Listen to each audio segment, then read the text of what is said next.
Qin Yun berdiri di udara menghadap Kuiniu yang jauh. Kuiniu memegang palu besar di masing-masing tangan, sementara zirah berwarna biru langit dengan cepat menyelimuti tubuhnya. Bahkan sebuah helm pun muncul untuk menutupi kepalanya, memberinya perlindungan penuh. Armor harta karun Numinous alis Qin Yun terangkat. Qin Yun, awasi bagian depanmu. Kuiniu meraung sambil tiba-tiba memukulkan kedua palunya bersamaan. Saat kedua palu itu bertabrakan, kilat keemasan menyambar. Kilatan petir emas menyambar ke arah Qin Yun yang jauh. Sejumlah besar petir turun dari langit untuk menyambut kilatan petir emas itu, meningkatkan kekuatannya. Kilatan petir yang mengerikan ini membuat banyak murid gerbang Yin gelap yang menonton di bawah terkesiap. Mengerikan sekali, seperti yang diharapkan dari tetua Kuiniu. Jika petir ini menyambar kita, kita mungkin akan hancur menjadi abu. Mari kita lihat bagaimana pendekar pedang fana dari Dao Seking Sword Mansion akan menghadapinya. Banyak pemikiran serupa muncul di benak para murid gerbang Yin gelap. Mereka juga dipenuhi rasa bangga karena tetua mereka begitu kuat. Adapun Qin Yun, ia tetap sangat tenang saat berdiri di udara. Dengan suara wus, lebih dari 100 artefak pedang muncul di sekelilingnya, membentuk kilatan pedang siklik secara alami. Kilatan pedang siklik tampak seperti air, dengan penghalang bening yang memisahkan bagian dalam dan luar. Ketika kilat emas, bersama dengan berbagai sambaran petir, menyambar, kilatan pedang siklik dengan mudah bertahan. Meskipun kilat menyambar dengan ganas di luar kilatan pedang siklik, hanya ada ketenangan di dalamnya, tanpa angin sepoi-sepoi pun. Qin Yun bahkan melirik ke bawah. Di antara para dewa langit dan ibel langit gerbang Yin gelap yang berkumpul, seorang tetua berjubah emas muncul. Rambutnya diikat dan dijepit dengan jepit rambut ular kayu. Kepalanya juga terangkat, tatapannya bertemu dengan mata Qin Yun. Patriark Ular Emas. Qin Yun langsung mengenalinya. Patriark Ular Emas tidak muncul ketika ia diterima, tetapi sekarang setelah ia melawan Kuiniu, ia diam-diam datang untuk menyaksikan pertempuran. Penatua Kuiniu, kau juga harus berhati-hati. Qin Yun tidak lagi mempermasalahkan Patriark Ular Emas. Sambil berbicara, ia melambaikan tangannya, dan gumpalan hujan berkabut terbang keluar dari ujung jarinya dan dengan cepat menembus kilatan pedang siklik. Oh, Kuiniu yang menggunakan palu ganda bersiap di udara. Ketika pedang hujan berkabut muncul di udara, area di sekitarnya membeku. Embun beku menggantung di udara sementara kristal-kristal es berhamburan. Meskipun Kuiniu mengenakan zirah lengkap, ia tetap merasakan dinginnya. Kristal-kristal mulai terbentuk di pembuluh darah dan ananya sementara lapisan es mulai menyelimuti tubuhnya. Lingkaran cahaya zirah Kuiniu berputar, menghancurkan es. Meskipun kekuatan Dharma petirnya bekerja dengan kekuatan penuh untuk mencegah pembentukan kristal es baik di dalam maupun luar tubuhnya, ia tetap terkena dampak buruk. Berikutnya adalah Bright Moon Cold Knights milik Dreamlike Sword. Dengan peningkatan wilayah Qin Yun yang terus-menerus, Bright Moon Cold Knights juga menjadi semakin kuat. Serangan ini kini dapat membekukan kehampaan, serta segala sesuatu di dalamnya. Serangan ini membuat mereka terdiam. Dengan semua aktivitas terhenti, embun beku pun terbentuk secara alami.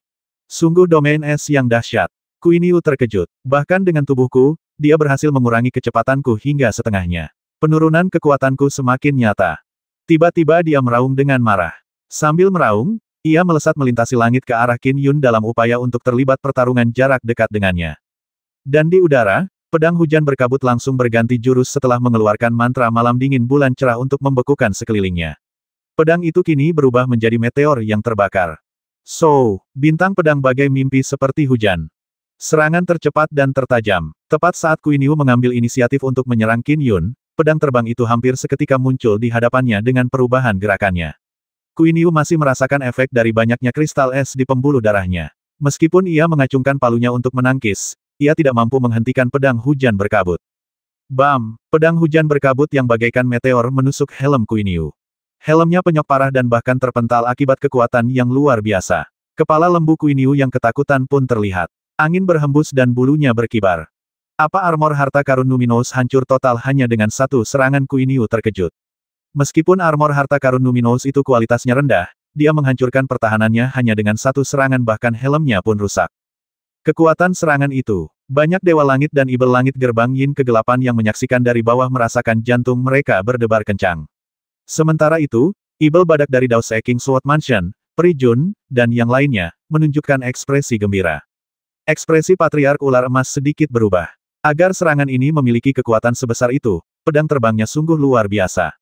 Bagaimana mungkin seorang manusia biasa bisa mengolah pedang terbangnya hingga sekuat itu? Apakah dia seorang abadi pedang yang bereinkarnasi dari garis keturunan abadi pedang agung tertinggi? Dia adalah salah satu dari 108 penjaga di bawah supremasi jubah kuning. Dia secara alami berpengetahuan luas dan mengenal para dewa pedang agung-agung yang terkenal. Sayang sekali, serangan tertajamku bahkan tak mampu menembus baju zirah harta karun luminous kelas rendah, pikir Qin Yun dalam hati. Kekuatan Dharmaku masih terlalu lemah. Jika kekuatan Dharmaku bisa menandingi kekuatan Dewa Langit biasa, aku seharusnya bisa bertarung di atas levelku dan menandingi Dewa Langit tingkat keempat atau kelima. Para Dewa Pedang mampu menghancurkan semua Dharma hanya dengan satu pedang. Mereka terkenal karena bertarung di atas level mereka. Dengan kekuatan Dharma dan wilayah yang sama, para Dewa Pedang memiliki kekuatan setingkat lebih tinggi saat mereka menggunakan pedang terbang intrinsik mereka. Bagi mereka yang berkultivasi dalam formulasi Dharma Sage pembangun fisik, kemampuan fisik penyelamat hidup mereka luar biasa kuat. Banyak jenderal tempur terkenal di 3 alam, termasuk supremasi berjubah kuning, berkultivasi dalam Sage pembangun fisik. Yang lain mungkin melancarkan 10 pukulan kepada mereka dan hanya menghasilkan beberapa percikan api. Namun, satu serangan dari mereka, yang berhasil, dapat meruntuhkan lawan yang malang itu hingga luluh lantak. Dewa Pedang dan Dewa Pendiri Fisik semuanya termasuk dalam aliran pemikiran yang sangat kuat di 3 alam, tetapi sangat sulit untuk berkultivasi di dalamnya. Oleh karena itu, garis keturunan Pedang Agung Abadi adalah kelompok yang sangat kecil. Meskipun garis keturunan Sage Pendiri Fisik tersebar di seluruh 3 alam, sangat jarang untuk menemukan seseorang yang mengolahnya hingga ke alam yang sangat tinggi. Sedangkan untuk aliran pemikiran yang lebih umum seperti jimat dan harta dharma, jumlahnya sangat banyak. Satu serangan Qin Yun membuat Qin Yu waspada. Namun, pedang terbang itu terlalu cepat.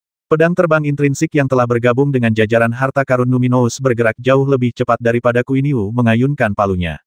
Pedang itu juga jauh lebih lincah. Inilah keunggulan pedang terbang. Bam! Serangan lainnya. Saat kristal-kristal es di tubuhnya mulai mencair, Qin Yu nyaris berhasil menyentuh pedang terbang Qin Yun dengan mengayunkan palunya, dan itu lebih merupakan berkat ukuran palu yang besar. Namun saat kontak terjadi, momentum luar biasa melemparkan palu Qin Yu ke samping. Bam! Serangan ketiga pun terjadi. Keberuntungan Qin Yu telah habis. Bam! Seperti meteor yang terbakar, pedang itu merobek kepala Qin Yu, membuat lubang besar di dalamnya, sebelum terbang keluar dari bagian belakang kepalanya. Adegan itu membuat banyak Sky Immortal dan Sky Demon di bawah menegang. Beberapa dari mereka memejamkan mata, enggan menonton lebih lama lagi.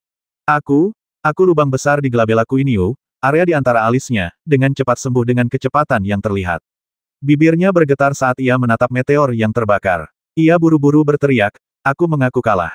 Suaranya menggelegar. Swas. Pedang hujan berkabut telah tiba di depannya, tetapi ia mengikuti lintasan lain untuk menghindari Qin Yu. Pedang itu berputar dan terbang kembali ke tangan Qin Yun. Qin Yun mengulurkan tangannya dan menyimpan pedang terbang intrinsik. Ia tetap tenang dan kalem. Namun, ia agak tercengang dalam hati. Dao pedangku telah meningkat pesat beberapa hari ini. Aku berencana menguji kekuatan serangan tertajam, bintang seperti hujan. Aku tak pernah menyangka serangan itu akan merusak armor harta karun luminous kelas rendah hanya dengan satu serangan, menyebabkan armor itu hancur. Aku bahkan tidak perlu menggunakan serangan mematikanku, pertemuan petir pertama, seperti yang kurencanakan. 7 gerakan pedang mimpi masing-masing melambangkan sesuatu yang berbeda. Namun wilayah kekuasaan mereka juga sangat mirip. First Lightning Encounter dan Stars Like Rain merupakan 2 hal yang sangat ekstrim. Salah satu dari mereka memusatkan seluruh kekuatannya, tampak sangat lembut. Ia dapat menyalurkan kekuatannya langsung ke tubuh musuh, membuat baju zirah apapun yang dikenakan di permukaan tak berguna. Yang lainnya sangat cepat dan tajam. Dan mengenakan armor harta karun luminous, pertahanan luar Qin Yu memang jauh lebih kuat, tetapi An-nya tidak mengalami peningkatan kekuatan tersebut. Pertemuan petir pertama adalah langkah terbaik untuk melawannya. Siapa yang tahu bahwa ujian Qin Yun terhadap bintang seperti hujan akan memberinya kemenangan sebelum ia harus melangkah sejauh itu. Hahaha, dia sudah mengaku kalah. Tetua Qin Yu sudah mengaku kalah, Ibel badak dari Dao Seking Sword Mansion tertawa terbahak-bahak. Di sampingnya, Peri Jun dan rekan-rekannya menunjukkan ekspresi gembira. Banyak pengikut gerbang Yin gelap tidak percaya. Pertempuran itu kalah terlalu cepat. Qin Yu menangkupkan tangannya di udara. Swordmaster Qin memang kuat. Aku, Qin Yu, sepenuhnya mengakui kekalahanku. Setelah berkata demikian, ia terbang menuju tanah, meninggalkan Qin Yun sendirian di udara. Qin Yun menatap ke bawah pada sesepuh berjubah emas di antara semua dewa langit dan setan langit di gerbang Yin gelap. Ular emas Taois, kata Qin Yun, suaranya bergema di seluruh dunia. Qin Yu telah kalah. Giliranmu untuk melawanku selanjutnya. Qin Yun menatap patriark ular emas di bawahnya. Golden Snake menyipitkan matanya, tatapannya benar-benar sedingin ular. Mereka menatap Qin Yun. Pertempuran itu kalah terlalu cepat. Yang bisa dilihat Golden Snake hanyalah Qin Yun melancarkan beberapa jurus, tetapi satu hal yang pasti Qin Yun ini akan menjadi lawan yang tangguh. Kau baru saja menyelesaikan pertempuran. Aku tidak akan memanfaatkanmu, kata Patriark Ular Emas dengan nada dingin dari tanah. Suara itu membuat siapapun yang mendengarnya merinding. 3 hari lagi, kau dan aku akan bertarung di sini. Bagaimana? Semua orang yang hadir menjadi gelisah. Pertarungan yang mempertaruhkan posisi Guardian dengan pertarungan sehebat ini, beritanya pasti akan menyebar ke seluruh dunia Skywolf dan bahkan ke ratusan lebih dunia kecil di sekitarnya. Tidak perlu menunggu 3 hari. Qin Yun menatap ke bawah dari atas langit. Matanya dipenuhi semangat juang yang membara. Aku hanya menggunakan beberapa jurus dalam pertempuran sebelumnya. Aku bahkan tidak mengeluarkan banyak kekuatan Dharmaku. Ayo kita cepat dan bertarung sekarang untuk menentukan pemenangnya. Bertempur sekarang. Patriark Ular Emas sedikit mengernyit sambil berkata dengan dingin, apa kau tidak terburu-buru? Kekuatan Qin Yun telah melampaui ekspektasinya. Ia butuh waktu untuk menyusun strategi. Tapi bagi Qin Yun, tentu saja lebih baik jika pertempuran terjadi lebih awal. Itu akan mempercepat pencariannya terhadap putrinya. Haha, Qin Yun tertawa. Pertempuran kita tak terelakkan. Mengulur waktu 3 hari lagi hanya membuang-buang waktu kita berdua, atau mungkinkah kau takut itukah sebabnya kau butuh 3 hari untuk bersiap? Takut. Mata Patriark Ular Emas dipenuhi dengan keganasan. Para Dewa Langit dan Ibel Langit gerbang Yin gelap di sekitarnya agak murka ketika mendengar hal itu. Patriark Ular Emas berkata sambil mencibir, Pang, 8 orang telah menantangku untuk posisiku sebagai penjaga selama bertahun-tahun. Hanya 3 yang selamat, sementara sisanya menemui ajal yang menentukan. Karena kau begitu terburu-buru mencari kematian, tentu saja aku akan memuaskanmu. Lagi pula, dia sudah lama memegang posisi penjaga. Setelah menjadi penjaga, dia mendapatkan beberapa mantra Dharma terbaik 3 alam dari supremasi jubah kuning, yang memungkinkannya untuk tumbuh lebih kuat. Namun, Qin Yun sengaja memprovokasinya. Tentu saja dia tidak akan mundur dengan gentar. Terlebih lagi, Qin Yun hanya melancarkan beberapa serangan dalam pertempuran sebelumnya. Serangan-serangan itu mungkin hanya puncak gunung es. Bahkan jika dia meluangkan waktu 3 hari untuk menyusun strategi, itu tidak akan terlalu membantu. Ular Emas Taois sungguh percaya diri. Qin Yun tertawa. So, Patriark Ular Emas menjentikkan lengan bajunya dan langsung melesat ke langit. Tak lama kemudian, ia terbang di udara dan menghadap Qin Yun dari kejauhan. Apakah mereka akan bertarung begitu saja? Ibel Badak dari Dao Seking Sword Mansion tampak agak khawatir. Apakah saudara Taois Qin Yun benar-benar bersemangat? Peri Jun juga agak heran. Saudara Taois Qin Yun seharusnya sangat percaya diri. Dengan begitu mudahnya dia mengalahkan Kuin Yu, saya yakin dia punya peluang mengalahkan Ular Emas. Tapi Golden Snake tetaplah seorang Guardian, bukan seseorang yang bisa dibandingkan dengan Kuin Yu. Mereka semua sedang berdiskusi. Demikian pula, gerbang Yin gelap sedang riuh. Mereka berdiskusi lebih rahasia, merasa sangat gugup tentang pertempuran yang akan datang. Siapa yang akan meraih kemenangan antara tetua agung mereka dan Master Pedang Dao Seking Sword Mansion? Qin Yun. Awalnya mereka sangat yakin dengan tetua agung mereka, tetapi setelah Qin Yun dengan cepat menyingkirkan tetua Kuin Yu, mereka mulai merasa tegang. Bersenandung, sebuah formasi susunan menyelimuti mereka, melindungi para penonton. Ledakan nyasar dari duo yang bertarung itu pasti sangat dahsyat. Sentuhan atau benturan kecil saja bisa membuat para pengikut jiwa esensi kehilangan nyawa. Patriark Ular Emas mencibir. Seorang pendekar pedang abadi sepertimu bisa sekuat ini, apa kau juga pendekar pedang agung-agung yang bereinkarnasi? Tidak, Qin Yun membantah. Tak peduli siapa dirimu atau apapun latar belakangmu, suara Patriark Ular Emas langsung terdengar di telinga Qin Yun saat ia melayang di udara. Aku, sebagai pelindung di bawah supremasi, telah berkultivasi dalam formulasi Dharma terbaik dari seluruh 3 alam. Aku bukan orang yang bisa diremehkan. Bagaimana kalau kau coba salah satu mantra Dharmaku? Patriark Golden Snake menjentikkan lengan bajunya. Suara mendesing. Seketika, angin bertiup kencang membawa serta butiran pasir keemasan yang tak terhitung jumlahnya. Angin itu bagai bilah pedang yang mengiris kehampaan, merobek retakan yang tak terhitung jumlahnya. Pasir keemasan itu bahkan lebih tajam dan tak tergoyahkan. Hampir seketika, angin mencapai Qin Yun. Angin pasir emas Qin Yun telah lama mengumpulkan informasi tentang Patriark Ular Emas. Ia tahu serangan terkuatnya, dan serangan yang dihadapinya sekarang disebut angin pasir emas. Dengan pikirannya, Qin Yun memerintahkan harta karun Luminous pedang air berat untuk dibongkar menjadi lebih dari 100 komponen pedang, memunculkan kilatan pedang siklik. Itu meliputi wilayah seluas 1000 kaki. Angin menerjang kilatan pedang siklik. Dan di tengah angin, pasir keemasan melepaskan rentetan serangan. Namun, kilatan pedang siklik bertahan. Set, set, set. 13 jarum tulang hitam beterbangan dari angin pasir keemasan yang kabur. Setiap jarum tulang hitam sendiri merupakan harta karun Luminous kelas rendah. Bersama-sama, mereka menjadi satu set harta karun luminous kelas tinggi yang kuat. Dengan memanfaatkan kekuatan angin pasir emas sebagai perisai, rangkaian jarum tulang hitam ini dapat membentuk susunan yang sangat besar. Ini adalah susunan paling terkenal milik Patriark Golden Snake, susunan pembunuh tulang hitam. Pikir Qin Yun. Menurut informasi yang kudapat, jika seseorang dapat menahan susunan ini dalam waktu singkat, ada kemungkinan untuk melawan Patriark Golden Snake secara langsung. Jika seseorang tidak dapat menahannya, lebih baik mengaku kalah sebelum mati. Mengalahkan Patriark Golden Snake bukanlah sesuatu yang bisa dilakukan dalam 2 atau 3 serangan. Oleh karena itu, mempertahankan diri adalah hal terpenting. Hanya setelah selamat, seseorang memenuhi syarat untuk melawan lawannya. Angin pasir emas ini semakin kuat seiring berjalannya waktu. Kekuatan susunan pembunuhnya juga akan meningkat. Aku harus mengakhiri ini sesegera mungkin, pikir Qin Yun. Ledakan, ledakan, ledakan. Setelah 13 jarum tulang hitam berinteraksi dengan kekuatan susunan itu, mereka tampak menjadi satu kesatuan. Mereka mewujud sebagai palu raksasa yang menyerang Cyclic Sword Flash. Kilatan pedang siklik tetap berair, dengan cahaya berkilauan di permukaannya. Meskipun hantaman itu membuatnya bergetar, ia berhasil meredam dampaknya. Oh, ketika Patriark Ular Emas yang jauh melihat ini, ekspresinya sedikit berubah. Sampai dia bisa menahan arai pembunuh tulang hitamku, arai pedang penyelamat hidup Qin Yun ini sungguh tangguh. Angin pasir emas putar. Dia mulai merapal mantra Dharma. Angin semakin kencang seiring bertiup. Didukung oleh kekuatan dharmanya, angin pasir emas akan terus bertambah kuat seiring waktu, mencapai batas kemampuannya. Supremasi berjubah kuning telah menganugerahinya mantra Dharma ini, yang paling cocok untuknya dibanding mantra lainnya. Jarum tulang hitam juga bisa memanfaatkan kekuatan angin pasir emas untuk membentuk barisan pembunuh. Semakin kuat angin pasir emas, semakin kuat pula barisan pembunuhnya. Bagaimana kalau kau menerima seranganku? Qin Yun melambaikan tangannya saat gumpalan hujan berkabut terbang keluar dari kilatan pedang siklik, menembus angin pasir emas dalam perjalanannya menuju Patriark Ular Emas. Angin bertiup di mana-mana. Angin pasir emas juga bersiul di sekitar Patriark Ular Emas, yang juga memengaruhi kekuatan pedang hujan berkabut. Habisi. Pedang hujan berkabut berubah menjadi meteor yang terbakar. Bintang pedang bagai mimpi seperti hujan. Serangan paling tajam dan cepat dari pedang mimpi langsung mengarah ke Patriark Ular Emas.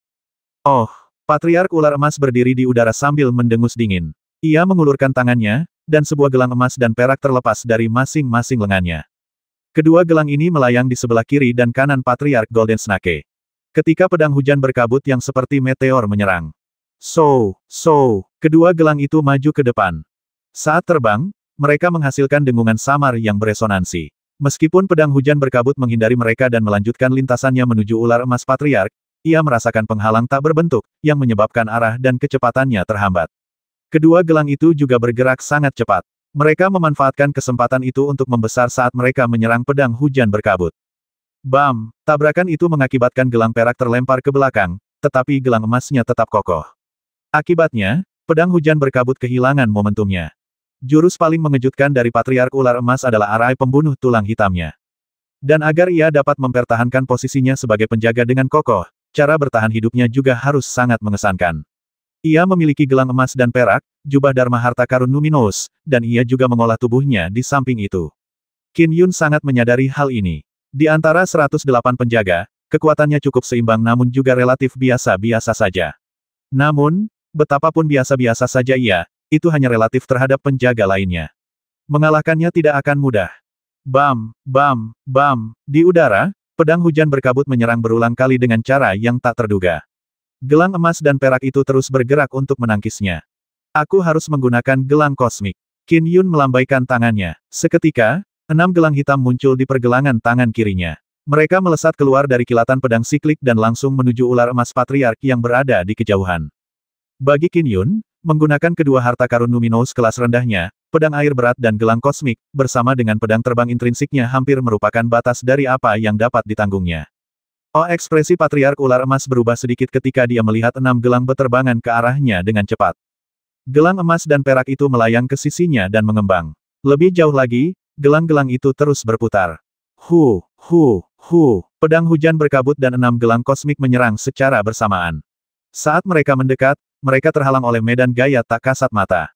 Selain itu, gelang emas dan perak yang membesar itu masing-masing bergerak ke dua ujung yang berlawanan, sekaligus menghalangi pedang hujan berkabut dan ke-6 gelang kosmik. Mereka tidak akan berhasil. Mata Qin Yun berkilat tajam. Bam, bam, bam, bam, bam, bam. 6 gelang kosmik tak mampu mengelak, dan malah berinisiatif untuk menghantam kedua gelang tersebut. Dengan pemahaman Qin Yun saat ini tentang siklus surgawi, kekuatan yang dihasilkan gelang kosmik pun meningkat. Seiring serangan bertubi-tubi yang terus berlanjut, kedua gelang itu mulai melemah. Pedang hujan berkabut memanfaatkan kesempatan ini untuk berputar dan melanjutkan serangannya terhadap Patriark Ular Emas. Enyahlah. Tangan kanan Patriark Golden Snake tertutup sisik ular saat tubuh bagian bawahnya berubah menjadi ekor panjang yang melingkar. Ia memegang cambuk di satu tangan, mengayunkannya sebelum mencambukkannya. Keahliannya dalam mencambuk cukup brilian. Dengan cambukannya yang tiba-tiba, ia berhasil mengecop pedang hujan berkabut dan menghantamnya. Wah, pedang hujan berkabut terbang berputar-putar dan menyerang sekali lagi. Kali ini Qin Yun mengerahkan seluruh kekuatannya, dan pedang terbang itu menjadi jauh lebih lincah daripada cambuk, sehingga berhasil menghindar. Sedangkan untuk Patriark Golden Snake, jubahnya dengan cepat memanjang menjadi layar kain besar. Puah! Pedang terbang yang bagaikan meteor itu menusuk jubah Patriark Ular Emas, membuatnya sedikit tertekan. Gelombang kejut yang tersisa langsung mencapai tubuh Patriark Ular Emas, tetapi ia memutar tubuhnya, meredam gelombang itu dengan mudah. Puah! Puah! Puah! Pedang terbang itu mengulangi rentetan serangannya. Meskipun Patriark Golden Snake mengendalikan gelang emas dan perak, serta mengacungkan cambuknya, gelang kosmik rintangan akhirnya membuatnya menyerah sehingga ia gagal menangkis pedang terbang Qin Yun. Serangan berulang kali gagal membuahkan hasil terhadap Patriark Golden Snake. Puff! Pedang terbang itu akhirnya menusuk sasarannya, tetapi jubah harta karun luminous terangkat sekali lagi menutupi tubuh Patriark Ular Emas. Serangan ini sangat lembut bagaikan awan yang berangin, yang menyerupai angin musim semi, sentuhan dari seorang kekasih. Pertemuan pertama pedang mimpi dengan petir. Kekuatan telah terkumpul hingga titik ekstrim. Namun saat serangan ini menusuk jubah harta karun luminous, kekuatan mengerikan merasukinya dan langsung masuk ke tubuh Patriark Golden Snake. Boom, boom, boom. Kekuatan mengerikan itu membanjiri tubuhnya saat an-an Patriark Golden Snake mulai pecah. Bahkan sebagian daging dan darahnya mulai menunjukkan tanda-tanda kerusakan. Ia tak kuasa menahan diri untuk memuntahkan seteguk darah, dan terkejut melihat potongan-potongan Anya juga. Matanya dipenuhi rasa khawatir. Meskipun ia telah mengolah tubuhnya sendiri, ia tetaplah Ibel Langit Cakrawala ketiga. Ia tidak memiliki tubuh sekuat tetua Kuiniu, yang telah fokus mengolah tubuhnya. Pertemuan petir pertama telah mengabaikan jubah Dharma harta karun luminous, dan melukai Patriark Ular Emas dengan parah. 2 atau 3 lagi saja dan aku akan mati. Patriark Golden Snake tahu itu. Saya mengaku kalah. Meskipun dia tidak mau, Patriark Golden Snake berteriak tanpa ragu, suaranya bergema di area tersebut. Dia membuat 2 kelompok yang menonton di bawahnya tercengang. Qin Yun merasa lega setelah mendengar itu sambil tersenyum. Dia berhasil. Dia telah mengalahkan Patriark Golden Snake untuk menjadi Guardian. Dia sekarang bisa menuju benua Skywolf untuk mencari putrinya. Putriku, tunggu aku. Aku akan segera menemukanmu. Qin Yun merasa gembira dan penuh harap. Patriark Ular Emas menyimpan harta dharmanya, wajahnya masih pucat. Pertemuan petir pertama Qin Yun memang telah membuatnya terluka parah. Di mana jimat pelindung Qin Yun menatap Patriark Ular Emas dengan penuh semangat. Ular emas, kata Ibel Badak yang menyaksikan sambil tertawa terbahak-bahak. Supremasi mengawasi seluruh dunia serigala langit. Tak ada tindakan yang bisa membodohinya. Kau telah kalah dalam pertandingan ini dan Supremasi sudah tahu itu. Sebaiknya kau serahkan jimat pelindung secepatnya. Jangan khawatir, karena aku sudah mengaku kalah, tentu saja aku akan menyerahkannya. Patriark Ular Emas membalikkan tangannya saat sebuah jimat emas melayang di atas telapak tangannya. Ia enggan melepaskannya. Itu melambangkan status dan merupakan kunci segala macam keuntungan. Bagaimanapun, Supremasi berjubah kuning sangat rela menghabiskan sumber dayanya untuk bawahannya. Ini, Patriark Ular Emas melambaikan tangannya, mengirimkan jimat emas ke arah Qin Yun. Pada saat itu, orang-orang dari Dao Se King Sword Mansion dan Dark Yin Gate menatap jimat emas itu dengan mata membara. Jimat ini melambangkan status dan keuntungan. Semua Dewa Langit dan Ibel Langit di dunia serigala langit akan tergila-gila padanya. Qin Yun mengulurkan tangannya dan meraih jimat emas. Itu adalah selembar kertas tipis berwarna emas dengan tulisan di atasnya. Qin Yun memasukkan kekuatan dharmanya ke dalamnya, dan dengan mudah menguasai jimat itu. Diam-diam jimat pelindung meleleh di telapak tangan Qin Yun. Akhirnya aku mendapatkannya. Qin Yun merasakan gejolak emosi. Setelah menyempurnakan jimat pelindung, ia akan benar-benar menjadi seorang pelindung. Tentu saja, menjadi salah satu dari 108 penjaga. Alasan sebenarnya untuk ini adalah bahwa Qin Yun ingin menyelamatkan putrinya. Taois Ular Emas memang terus terang, kata Qin Yun. Kita tidak akan tinggal lebih lama lagi. Selamat tinggal. Patriark Golden Snake hanya memasang ekspresi dingin dan tidak mengatakan sepatah kata pun. Ia masih terpuruk dalam kesedihan karena kehilangan posisinya sebagai wali. Apalagi yang bisa dikatakan? Saudara Taois Qin Yun, sungguh mengesankan. Kau mengalahkan ular emas itu. Saudara Taois Qin Yun, selamat atas pencapaianmu menjadi seorang pelindung. Kerumunan dari Dao Se King Sword Mansion berhamburan, semuanya tampak gembira. Segera setelah itu, Qin Yun dan rombongan Dao Se King Sword Mansion kembali dengan kapal perang mereka. Gerbang Yin gelap hanya bisa merasa agak dirugikan. Saat mereka kembali ke Dao Se King Sword Mansion, pesta perayaan pun digelar. Beberapa saat setelah perjamuan berakhir, Qin Yun mengucapkan selamat tinggal kepada Taois Blackkill, Peri Jun, dan rombongan. Qin Yun, kau baru saja menjadi pelindung. Aku tahu kau sedang terburu-buru menuju benua Serigala Langit, tapi tidak bisakah menunggu sehari? Taois Blackkill merasa jengkel. Tidak ada yang bisa kulakukan di Dao Se King Sword Mansion. Lebih baik aku ke sana lebih awal, jawab Qin Yun. Sudah cukup sopan sehingga dia dengan sabar kembali untuk merayakan perjamuan itu. Para jenderal tempur di bawah supremasi biasanya tinggal di benua Serigala Langit, kata Taois Blackkill. Sedangkan untuk para penjaga, mereka berada di level yang lebih rendah. Meskipun mereka sering pergi ke benua Serigala Langit, mereka menghabiskan sebagian besar waktu mereka di sekte mereka sendiri. Saudara Qin Yun, dengan kekuatanmu yang luar biasa, aku yakin kekuatanmu akan membuat terobosan dramatis lagi setelah kau bertemu supremasi dan dia memberimu formula Dharma yang kuat. Saat kau kembali ke Dao Se King Sword Mansion, pastikan untuk memberi kami beberapa petunjuk. Kita akan bertanding lagi nanti. Qin Yun mengamati sekelilingnya. Semuanya, aku ucapkan selamat tinggal. Selamat jalan. Peri Jun, Ibel Badak, dan rombongan semuanya agak iri. Setelah itu, Qin Yun berubah menjadi seberkas cahaya dan melesat melintasi langit, lalu menghilang di cakrawala. Saudara Daois Qin Yun ini baru bergabung dengan Dao Se King Sword Mansion kami selama sebulan sebelum berangkat ke benua Serigala Langit untuk bertemu supremasi. Dia datang dan pergi dengan cepat, kata Ibel bertanduk emas di sampingnya sambil mendesah. Sepertinya dia datang kepada kami hanya untuk mendapatkan status pendekar pedang dan menantang seorang pelindung. Ya, seorang pria gemuk di sampingnya mengangguk. Kemungkinan besar begitu. Kekuatan saudara Daois Qin Yun tak terduga, tapi dia hanya manusia biasa jelas, asal-usulnya misterius. Sepertinya dia datang ke rumah pedang pencari Dao kita untuk mendapatkan status ahli pedang. Tidak perlu khawatir tentang itu. Wanita berbaju merah itu berkata, karena dia bergabung dengan Dao Se King Sword Mansion kita, tentu saja dia salah satu dari kita. Jika dia sampai mengkhianati sekte, penguasa mansion dan supremasi tidak akan membiarkannya. Saudari Jun benar. Terlepas dari asal-usulnya, dia tetaplah seorang pendekar pedang di rumah pedang pencari Dao kita, kata Ibel Badak sambil tersenyum. Qin Yun terbang sepanjang jalan. Dunia Skywolf ternyata adalah dunia kecil. Tak butuh waktu lama baginya untuk tiba di perbatasan benua Skywolf.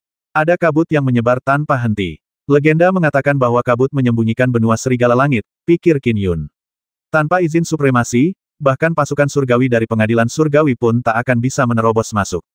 Sekarang setelah aku menjadi pelindung, aku bisa masuk dengan mudah. So, dia terbang langsung ke dalam kabut. Begitu berada di dalam kabut, Qin Yun bisa merasakan bahwa kabut itu dibentuk oleh formasi susunan yang mengerikan. Merasakan kekuatan susunan itu saja sudah membuat jantungnya berdebar kencang. Formasi susunan yang mengerikan. Ini formasi susunan paling mengerikan yang pernah kurasakan selama bertahun-tahun berlatih bela diri. Lebih mengerikan daripada formasi susunan yang menyelimuti dunia auguri kuno. Seperti yang diharapkan dari supremasi berjubah kuning. Pikir Qin Yun.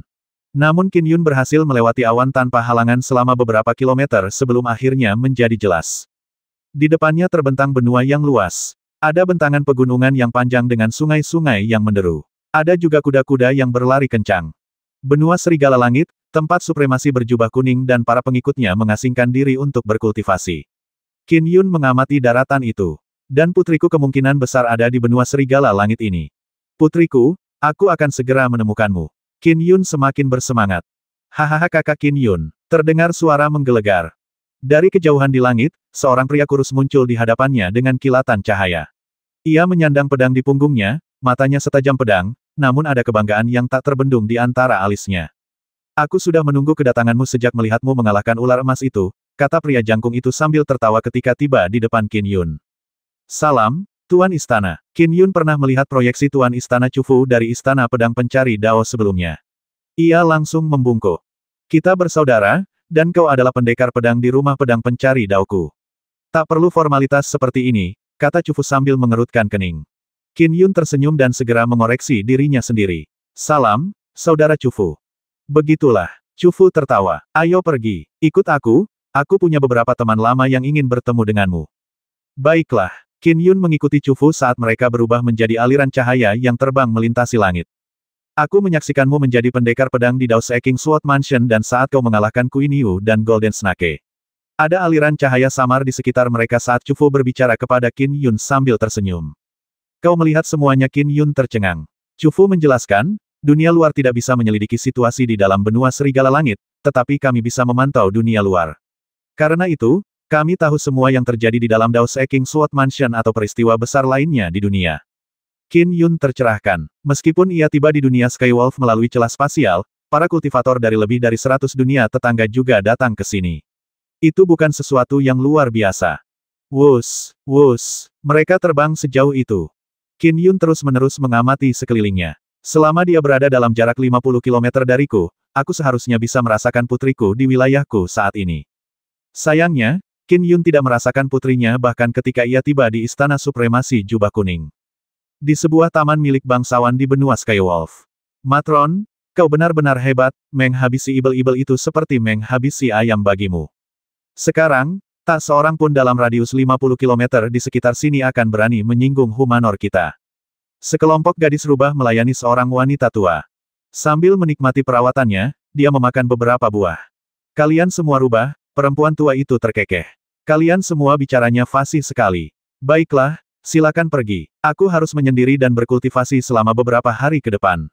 Baik, Ibu Asrama. Gadis-gadis rubah itu mundur dengan patuh. Humanor pada dasarnya adalah tempat tinggal sekawanan ibel rubah wanita. Dan ibu pengurus rumah itu sangat kuat dan tangguh, sehingga para ibel rubah wanita pun melayaninya dengan sukarela. Gemuruh. Kepala asrama berjalan memasuki sebuah ruangan. Ketika pintu bilik tertutup, sang ibu pun rileks. Dalam sekejap, ia berubah menjadi seorang gadis muda. Dia duduk di atas tikar, alisnya dipenuhi kekhawatiran. Menerobos atau tidak? Saya seekor naga dan guru menganugerahkan saya formula Dharma, tubuh naga langit. Saya berkultivasi hingga inti emas Konate dengan sangat mudah. Menurut guru, saya sangat berbakat dalam Dao Pedang. Saya melangkah ke Dao 3 tahun lalu dan bisa saja memadatkan jiwa esensi. Tetapi, manusia dapat dengan bebas menghabisi manusia lainnya. Begitu aku melangkah ke alam jiwa esensi, kakak-kakakku yang lebih tua takkan menunjukkan belas kasihan, gumam gadis itu. Apakah pantas menjadi murid ajaran warisan? Tuan, kenapa kau begitu kejam? Kenapa kau memaksa kami untuk bertanding? Gadis itu sebenarnya tidak ingin terlibat dalam kompetisi. Akan tetapi, dia tidak punya pilihan lain karena dia adalah salah satu dari sekian banyak murid yang hanya namanya saja yang diambil oleh gurunya. Bagaimanapun, supremasi berjubah kuning adalah ibel agung dari era pengadilan surgawi kuno. Dia memang ibel sejati, jadi dia mengikuti pepatah survival of the fittest. Yang kuat akan bertahan hidup dan yang lemah akan binasa. Aku tak punya pilihan. Aku tak ingin mati. Aku ingin tetap hidup agar bisa menemukan ayah dan ibuku, gumam gadis itu. Aku akan menerobos dan mengambil risiko. Pada hari Qin Yun tiba di benua Skywolf, di aula rahasia Divine Firmament Chapter Dunia Great Chang. Guru leluhur Zhang duduk bersila, mengenakan hiasan kepala tinggi dan jubah Tao. Jiwa esensinya yang kedua tengah berkultivasi dalam pengasingan di kolam Dharma segudang istana tur hijau, sementara tubuh aslinya pun juga demikian dalam pengasingan. Suara mendesing. Riak-riak muncul di kehampaan di depan guru leluhur Zhang. Sebuah retakan muncul yang terhubung ke titik jauh di angkasa, tempat seorang lelaki tua dengan labu besar tersenyum padanya. Saudara muda Cakrawala Ilahi. Kakak senior Guo, sapa guru leluhur Zhang dengan sopan. Apakah Anda sudah menemukan mayatnya? Aku sudah mengumpulkan semua mayat yang kau minta. Pria tua itu melambaikan tangannya saat sumbat labu besar di belakangnya terlepas. Setelah itu, 3 sosok terbang keluar dari labu tersebut. Ketiga sosok ini dengan cepat menembus celah kehampaan dan, setelah beberapa saat, tiba di dunia Great Chang, jatuh ke dalam aula rahasia. Ketiga sosok tersebut adalah Gatvian yang bertampang ganas, ibel lembu yang gagah, dan ibel naga buaya. Masing-masing dari mereka telah mencapai level Sky Demon atau Skyvian dan telah mengolah tubuh mereka, tetapi tentu saja, mereka semua sudah mati. Syukurlah, mereka semua sudah lama mati. Kalau tidak, kau harus datang ke Istana Tur Hijau untuk mengambilnya sendiri, kata lelaki tua itu sambil tertawa. Terima kasih, kakak senior Guo. Anda telah sangat membantu saya, kata Master Leluhur Zhang. Saudara muda Cakrawala Ilahi, kudengar dari teman-teman seperguruan bahwa mereka melihatmu memasuki kolam Dharma segudang, tanya lelaki tua itu dengan mata menyipit. Leluhur Master Zhang sedikit terkejut lalu mengangguk. Ya, kau memasuki kolam Dharma Segudang begitu cepat. Pria tua itu tak kuasa menahan rasa heran. Ini tidak seperti dirimu. Kultivasimu selalu berjalan lambat dan mantap. Murid-murid lain memandang rendah dirimu karenanya, tetapi kau tak pernah terpengaruh oleh pendapat mereka. Mereka yang dapat diterima sebagai murid Dewa Surgawi harta karun Numinous diberi kesempatan langka meskipun Pangu telah menciptakan dunia puluhan ribu tahun yang lalu. Namun, di seluruh 3 alam dan ribuan tahun, menjadi Dewa Langit ke-8 atau ke-9 adalah hal yang umum, meskipun menjadi sosok perkasa Dewa Emas jarang terjadi. Cakrawala ilahi Taois selama ini terjebak di alam langit abadi Cakrawala ketiga. Ia memang dianggap terlalu lemah, seseorang yang berada di dasar jurang. Dulu saya tidak terburu-buru, tapi sekarang saya harus membuat terobosan, kata Master Leluhur Zhang sambil tersenyum. Sekali lagi saya ucapkan terima kasih, saudara senior Guo. Saya harus melanjutkan pengasingan saya. Baiklah, aku tidak akan mengganggumu lagi, jawab lelaki tua itu sambil terkekeh. Riak-riak kekosongan itu pun tertutup. Di aula rahasia, Master Leluhur Zhang memandangi 3 mayat yang baru saja dikumpulkan. Dengan 3 mayat ini, arai hantu ilahi 12 ibu kota surga yang besar akhirnya dapat dibentuk. Aku juga telah menciptakan alam langit abadi Cakrawala ke-6 untuk Dharma Petir Cakrawala ilahi. Dengan arai urait ilahi surga ibu kota besar 12 sebagai katalis, aku dapat menarik sedikit aura petir ilahi kekacauan, menyempurnakan fondasiku, pikir Master Leluhur Zhang. Dia sejujurnya adalah orang yang sangat bangga. Di dunia Great Chang, dia telah menciptakan Dharma Petir Cakrawala ilahi tingkat langit abadi sendirian. Setelah menjadi murid Leluhur Dao, ia membaca banyak rumusan Dharma terbaik dari 3 alam. Ia memang ambisius. Ia ingin memastikan fondasinya paling kokoh. Ia telah mencari mayat setingkat ibel langit selama bertahun-tahun, tetapi ia melakukannya hanya karena alasan praktis. Jika ia bertekad untuk mendapatkannya, ia hanya perlu membayar beberapa harta karun Numinous untuk mengumpulkannya dengan cepat. Namun, mengumpulkan mayat yang cukup untuk mencapai terobosan jika rumusan dharmanya belum siap, rasanya sia-sia. Sekarang, setelah bahan-bahan untuk formasi susunan telah terkumpul, dan formulasi dharmik telah disempurnakan, hari ketika dia akan menerobos sudah dekat. Pertama-tama aku akan memurnikan ketiga mayat ini. Aku akan menggunakan Dharma Petir untuk memurnikan mereka menjadi ibel Dewa Langit Ibu Kota. Setelah ke-12 ibel Dewa Langit Ibu Kota siap, aku bisa menerobos, pikir Master Leluhur Zhang. Ketika saatnya tiba, 8 garis keturunan yang tersisa dari 9 silsilah ibel-ibel dapat dimusnahkan. Hanya dengan meningkatkan kekuatannya secara signifikan dia akan mampu menghancurkan barisan pertahanan ibel keturunan 8 sekaligus melindungi manusia yang tinggal di dalamnya. Fakta bahwa penguasa langit bertekad menaklukkan dunia Chang Agung membuat leluhur guru Zhang merasakan ketakutan yang mendalam. Karena itu, ia tak segan-segan mempercepat terobosannya. Ia bahkan telah memanfaatkan kesempatan paling berharga yang diberikan oleh Istana Tur Hijau, kolam Dharma Segudang, sebelumnya. Di dunia Skywolf, Istana Gajah Harta Karun di benua Skywolf adalah tempat tinggal dan kultivasi Yellow Robed Supremacy. 29 jenderal tempur di bawahnya juga tinggal di sana. 108 pengawal, ketika mereka berkunjung, juga akan tinggal di sana. Ini, minum. Karena kamu adalah saudara Chufu, kamu juga saudaraku. Sebuah gua khusus di Istana Gajah Harta Karun adalah kediaman Chufu. Saat itu, terdapat lebih dari 10 jenderal tempur dan penjaga di dalam gua tersebut. Mereka memiliki hubungan yang baik dengan Chufu, sehingga mereka diundang. Makan siang, Qin Yun menghabiskan setiap roti panggang yang ditawarkan kepadanya. Dia ingin menyelamatkan putrinya, jadi dia berusaha sebaik mungkin untuk berteman dengan para jenderal tempur dan penjaga ini. Mungkin mereka bisa membantu. Gelas anggur ini tidak membuatku bersemangat. Aku akan pakai ini. Baiklah, aku akan bergabung denganmu, saudara Menggu. Qin Yun mengambil kendi anggur. Menggu, jangan sampai saudara Qin Yun mabuk. Tak ada yang minum sepertimu, toples demi toples. Saudara Qin Yun tidak protes, urus saja urusanmu. Menggu bertubuh besar dengan rambut merah menyala. Ia menundukkan kepala dan menghabiskan sebotol anggur sebelum membuangnya. Ia tertawa terbahak-bahak sambil menatap Qin Yun. Saudara Qin Yun, kau sungguh menyenangkan diajak minum. Aku sangat senang hari ini, jadi izinkan aku berdansa untuk menghibur kalian semua. Menari mengikuti irama, Qin Yun, yang pakaiannya terkena noda alkohol, sangat terkejut setelah menghabiskan setoples besar anggur. Hahaha, pria bernama Menggu itu merobek bajunya dan memperlihatkan tubuh bagian atasnya yang terbuka. Ada tato-tato berapi di sekujur tubuhnya. Menggu melambaikan tangannya, dan di tangan kirinya muncul perisai besar sementara tangan kanannya memegang kapak besar. Dong, dia menghantamkan bagian belakang kapak ke perisai sehingga menimbulkan dengungan keras yang memenuhi seluruh aula. Menggu dengan bebas memamerkan perisai dan kapaknya. Dengan kekuatannya, ia langsung berubah menjadi puluhan bayangan di aula. Bersamaan dengan itu, api yang membara membubung ke udara. Api itu memiliki aura kuno dan mistis di udara. Ia samar-samar menampakkan diri sebagai sosok kekar yang rambutnya terbentuk dari gumpalan api. Matanya juga berkobar, dan hanya dengan sekali melihatnya saja sudah membuat orang terkesiap. Ini Qin Yun merasakan jantungnya bergetar. Auranya memang sangat lemah, tetapi tetap terasa lebih mengerikan daripada aura Puku Dragon Lord. Itu Dewa Perkasa Zurong, Chufu menjelaskan melalui transmisi suara. Saudara Menggu adalah keturunan Dewa Perkasa Zurong. Dewa Perkasa Zurong. Qin Yun agak bingung. Sepertinya ada hal-hal yang tidak kau ketahui. Sebelum Pangu membelah dunia, ada para ibel dewa yang lahir di kekacauan, seperti 3 leluhur Dao, leluhur Buddha, dan naga leluhur ras naga, Nuwa, Dewa Perkasa Gonggong, Dewa Perkasa Zurong. Banyak eksistensi kuno lahir di kekacauan, kata Chufu melalui transmisi suara. Meskipun Dewa Perkasa Zurong terpisah dari Menggu oleh banyak generasi, ia masih bisa memanggilnya. Di antara para jenderal tempur di bawah supremasi, kekuatan Menggu berada di peringkat 5 teratas. Qin Yun mengangguk dan mendengarkan. Hebat, sorak seorang pria buta yang tampan. Meskipun buta, ia bisa merasakan fluktuasi udara. Ia mengangkat sumpitnya sambil tertawa dan mengetuk-ngetuk wadah di sampingnya.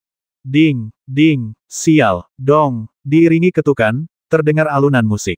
Sebuah lagu perang yang intens membuat Qin Yun merasa bersemangat dan semangat mengalir melalui darahnya.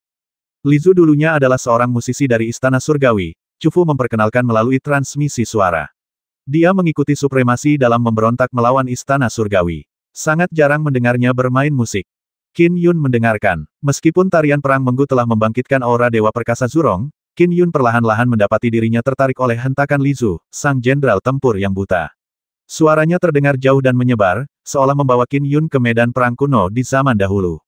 Di medan perang, pasukan surgawi yang tak terhitung jumlahnya bertempur melawan ibel-ibel jahat. Banyak pasukan surgawi yang mempertaruhkan nyawa mereka dan gugur dalam prosesnya. Saat Qin Yun mendengarkan, darahnya mendidih dan matanya tak bisa menahan diri untuk memerah. Menggu meraung keras saat aula bergetar. Si pria buta yang tampan itu pun menghentikan pukulannya. Menggu berbalik dan tak kuasa menahan diri untuk berkata, Li Zu, setiap kali kau meneriakkan ode tempurmu, aku ingin sekali menyerbu pengadilan surgawi. Ketika kita berjuang demi pengadilan surgawi untuk melindungi setiap sudut 3 alam, berapa banyak saudara kita yang gugur dalam pertempuran namun, pengadilan surgawi memperlakukan kita dengan kejam. Baiklah, Menggu, kau mabuk, teriak Chufu sambil mengerutkan kening. Menggu tampak tersadar dari deliriumnya saat ia menatap Qin Yun dan mengangguk. Hari ini kita merayakan dan menyambut saudara Qin Yun. Jangan bicarakan masa lalu. Ayo, saudara Qin Yun, mari kita lanjutkan minum. Bahkan saat dia minum, Qin Yun tetap memperhatikan. Ia terkejut mengetahui bahwa Chufu memiliki status yang cukup tinggi di antara para jenderal tempur. Di antara 12 jenderal tempur yang menghadiri perjamuan, yang terkuat adalah Menggu dan Li Zu. Namun, samar-samar terasa bahwa mereka memperlakukan Chufu sebagai pemimpin. Tuan Istana Chufu ini tampaknya menikmati kedudukan tinggi di bawah supremasi jubah kuning, pikir Qin Yun. Perjamuan akhirnya berakhir. Para jenderal tempur dan penjaga pergi satu demi satu. Chufu mengantar Qin Yun ke kediamannya. Disinilah dulu Guardian Golden Snake tinggal. Malam itu, Chufu membawa Qin Yun ke sebuah kompleks. Karena kau telah mengalahkannya, ini sekarang menjadi kediamanmu di Istana Gajah Harta Karun. Qin Yun menatap kompleks di depannya. Dari segi luas, gua itu sekitar 10 kali lebih kecil dari gua tempat tinggal Chufu. Tidak perlu menemaniku, saudara Chufu. Istirahatlah lebih awal, kata Qin Yun. Hubungannya dengan Chufu semakin erat setelah menghabiskan hari bersama. Qin Yun. Chufu mengeluarkan selembar bambu dan menyerahkannya kepada Qin Yun. Ini adalah seni pedang yang diberikan oleh Starlord Covetus Wolf kepadaku. Aku akan meminjamkannya kepadamu. Kembalikan saja kepadaku besok. Starlord Covetus Wolf adalah pemimpin dari 7 Starlord Biduk. Dia ahli dalam seni pedang, dan seni pedangnya termasuk dalam 10 besar 3 alam. Dia adalah sosok perkasa abadi emas sejati. Buku panduan seni pedang ini selalu kusimpan rapat-rapat. Setelah aku datang ke dunia Skywolf, aku hanya meminjamkannya kepada Blackkill sekali. Kau harus menghargainya. Qin Yun tercengang. Sebuah buku panduan seni pedang milik Starlord Covetus Wolf. Ini Qin Yun memandang potongan bambu itu seperti kentang panas. Dao tidak bisa diajarkan dengan mudah. Namun, Chufu dengan mudahnya meminjamkannya padanya. Kenapa repot-repot aku meminjamkannya padamu? Saudara bisa menyerahkan nyawa mereka di tangan satu sama lain, apalagi seni pedang. Chufu menatap Qin Yun. Qin Yun merasakan ketulusan Chufu dan, pada saat itu, menyadari mengapa jenderal tempur yang sombong seperti Meng Gu dan Li Zu menganggap mereka sebagai pemimpin mereka. Baiklah, aku tidak akan membantah. Qin Yun merasa sedikit bersemangat saat berkata dengan sungguh-sungguh, aku akan menerima buku panduan ilmu pedang ini. Sambil berkata demikian, Qin Yun mengulurkan tangan dan menerimanya dengan hikmat. Kita bisa berlatih tanding yang bagus setelah ilmu pedangmu meningkat. Hahaha, aku sudah lama ingin mencari lawan yang tangguh setelah datang ke dunia serigala langit. Sayangnya, belum pernah ada ahli ilmu pedang yang kuat. Rasanya sungguh sepi. Chu Fu pergi setelah menyerahkan slip bambu itu kepada Qin Yun. Qin Yun memegang slip bambu di tangannya sambil memperhatikan kepergian Chu Fu. Setelah beberapa lama, ia kembali ke kompleksnya. Bulan sabit berwarna merah menggantung tinggi di langit dunia Skywolf, cahayanya menyebar ke sebuah rumah melalui jendelanya. Di dalam rumah itu, ada sebotol anggur dan gulungan kitab ilmu pedang bambu. Qin Yun meneguk anggurnya sambil mengamati dengan saksama slip bambu itu. Slip bambu itu terbuat dari bahan yang luar biasa. Dahulu kala, ketika tiga alam masih dalam tahap awal, belum ada yang namanya kertas. Rumusan-rumusan Dharma paling awal ditulis di atas logam, batu, atau kulit. Beberapa bahkan ditulis di atas kain atau potongan bambu. Ia membuka lipatan bambu yang berisi tulisan-tulisan dan figur-figur seni pedang. Figur-figur tersebut sangat detail dan terbagi menjadi 5 jilid. Setiap kata dan gambar dipenuhi aura mematikan. Niat menghabisi yang mengerikan. Qin Yun merasa sedikit khawatir. Chu Fu mungkin hanya menceritakan ini kepada satu orang, saudara Blackkill, karena ilmu pedang ini terlalu mengerikan. Mereka yang berada di alam yang lebih lemah akan terpengaruh hanya dengan membacanya, membuat mereka gila. Qin Yun masih sangat sedikit tahu tentang pengadilan surgawi, pengawas tiga alam. Setidaknya, namanya saja. Dia tidak sepenuhnya menghargai posisi Star-Lord Covetus Wolf. 7 penguasa bintang biduk konon merupakan penguasa bintang terkuat di bawah Kaisar Polestar I. Dan penguasa bintang serigala yang tulus adalah pemimpin mereka semua. Meskipun ilmu pedangnya tidak dianggap sebagai kekuatan suci yang sangat kuat, ilmu pedang tersebut merupakan harta karun tertinggi bagi para kultivator dao pedang. Niat menghabisi yang mengerikan seperti itu tidak sebanding dengan ilmu pedangku. Namun, nasihat dari orang lain selalu membantu seseorang mengatasi kekurangannya. Saya bisa belajar dari bagian yang paling cocok untuk saya. Dao pedangku sesempurna siklus surgawi dan dapat mencakup segalanya. Secara alami, ia dapat memanfaatkan area-area dari dao pedang desimasi. Qin Yun membaca dengan saksama sambil merenung. Seni pedang yang dapat menduduki peringkat 10 besar di tiga alam pasti punya daya tariknya sendiri. Yang satu ditandai dengan teman yang menemaninya. Itulah prinsipnya. Jika tekad seseorang tidak memadai, ia akan sangat terpengaruh oleh seni pedang semacam itu. Dao pedang seseorang bahkan bisa berubah karenanya. Fiuh, fiuh, angin malam bertiup, menerbangkan dedaunan pohon ke halaman. Qin Yun menghabiskan 4 jam membaca seluruh seni pedang. Ia merasa terinspirasi seolah jiwanya telah dimurnikan. Ini dao pedang tingkat keabadian emas, gumam Qin Yun. Bukan berarti langit dan bumi, tapi juga samsara dan karma. Kesan pertamanya saat membaca seni pedang Star-Lord Covetus Wolf adalah keterkejutan. Namun, saat membaca sampai akhir, Qin Yun merasa bahwa kelima jilid ilmu pedang itu membahas samsara. Kelima jilid itu berisi misteri samsara dan karma. Aku bisa merasakan ada pukulan mematikan tersembunyi di dalam jilid ini. Pukulan itu bisa menghabisi musuh melalui samsara dan karma. Qin Yun tercengang. Ketika seseorang membelah diri dengan serangan ini, gerakan bertahan biasa tidak berguna. Bahkan di ruang angkasa yang tak terbatas, seseorang dapat menghabisi musuh dengan menggunakan ikatan karma. Awalnya ada niat menghabisi yang sangat besar, tetapi akhirnya tidak ada niat menghabisi sama sekali. Itu menjadi kehancuran yang meresap melalui karma. Qin Yun menyadari hal ini karena ia sangat perseptif.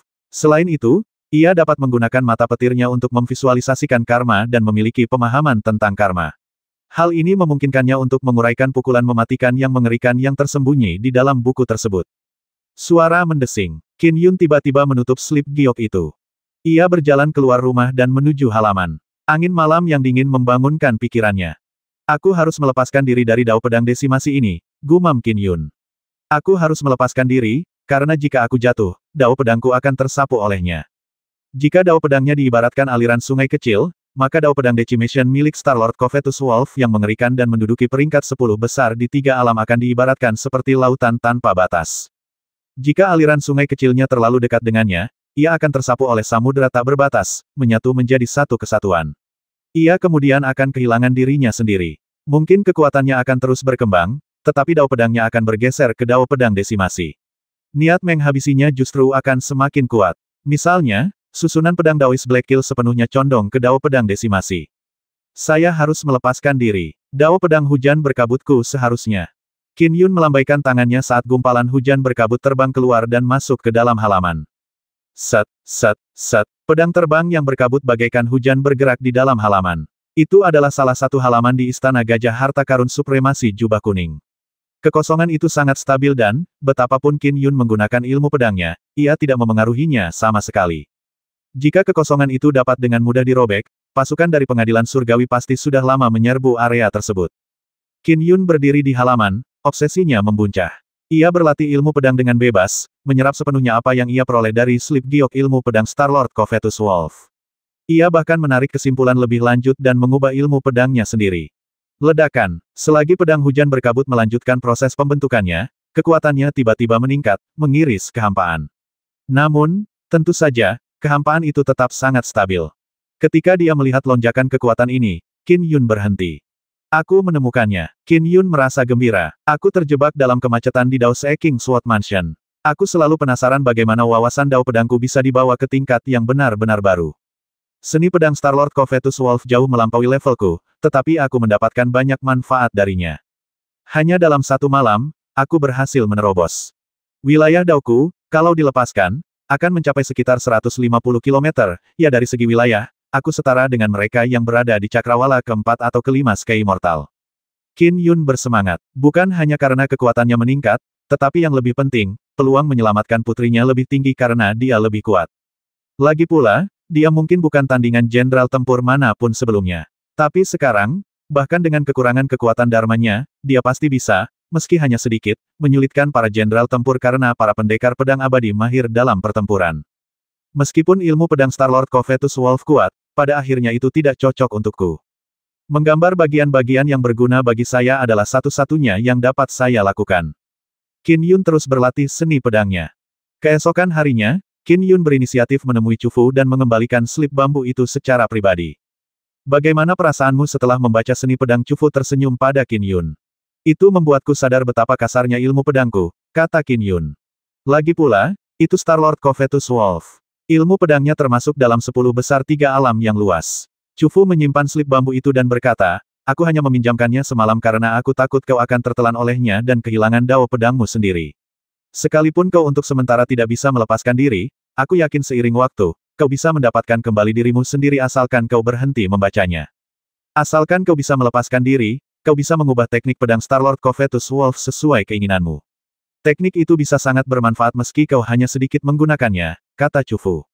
Aku mengerti. Qin Yun mengangguk. Bahkan, ia telah melepaskan diri dari pengaruh seni pedang malam itu juga. Ia bahkan telah mencapai tingkat yang benar-benar baru. Saudara Chufu, berapa lama biasanya Supremasi menjalani pengasingannya? Tanya Qin Yun. Kami hanyalah bawahan Supremasi, kata Chufu sambil tersenyum. Supremasi tidak perlu mempertimbangkan pendapat kami saat ia memasuki pengasingan. Ia akan keluar secara alami setelah selesai berkultivasi. Ia tidak akan keluar dari pengasingan hanya karena seorang penjaga baru sepertimu datang. Kami bahkan tidak berani melaporkan masalah ini. Qin Yun mengangguk. Penggantian salah satu dari 108 penjaga adalah hal yang mudah bagi Supremasi. Budidaya Supremasi Jubah Kuning merupakan hal yang paling penting. Tentu saja, pengasingan Supremasi biasanya tidak berlangsung lama, kata Chufu. Menurut pengalamanku, dia akan datang kapan saja jika singkat. Jika lama, paling lama beberapa dekade.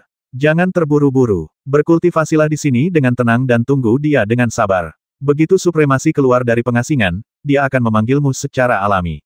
Qin Yun mengangguk penuh pencerahan. Mungkin perlu menunggu puluhan tahun. Bolehkah aku tahu apakah aku bisa berkeliling? Aku belum menjelajahi benua serigala langit. Tentu saja. Chufu tersenyum sambil mengangguk. Begitu Supremasi keluar dari pengasingan, aku akan segera memberitahu kalian melalui transmisi suara.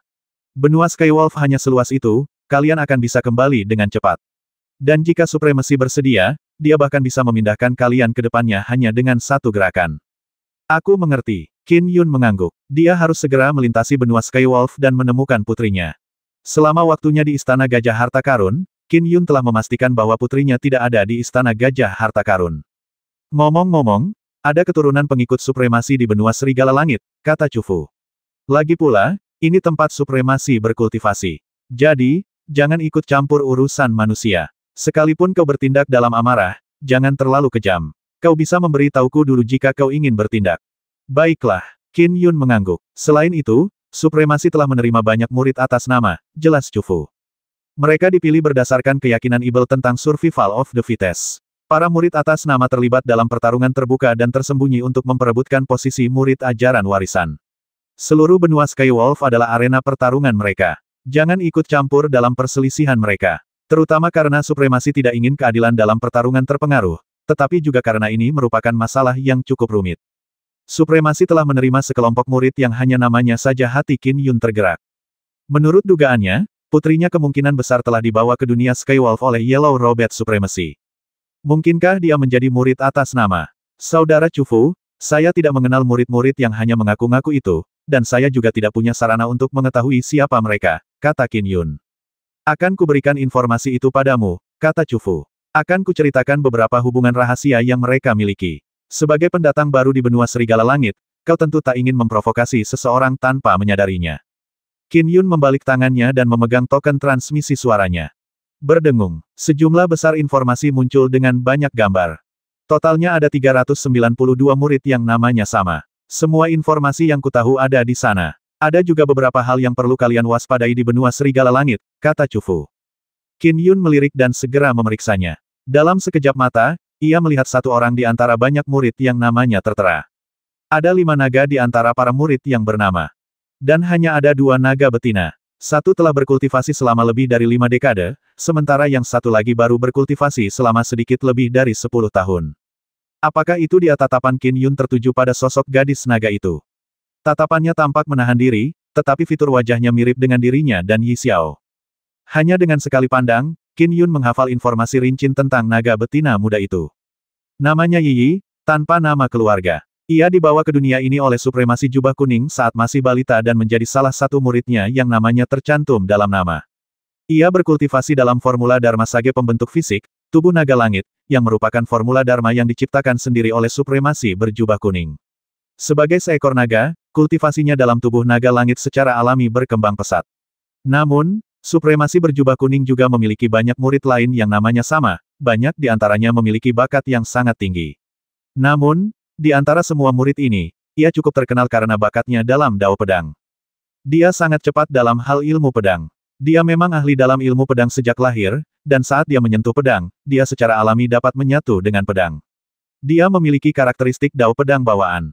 Di bawah asuhan Yellow Robot Supremacy, dia telah menguasai niat pedang hanya setengah tahun setelah memulai latihannya dalam ilmu pedang. Bahkan Yellow Robot Supremacy memujinya karena bakat pedang Dao miliknya. Bakat pedang Dao miliknya juga membuat beberapa rekan murid memperhatikan adik junior mereka yang masih sangat muda ini. Dia dibawa kembali saat balita seekor naga punya bakat pedang Dao lagi pula, dia mirip denganku dan Xiao Xiao. Bentuk wajah dan mulutnya sangat mirip denganku.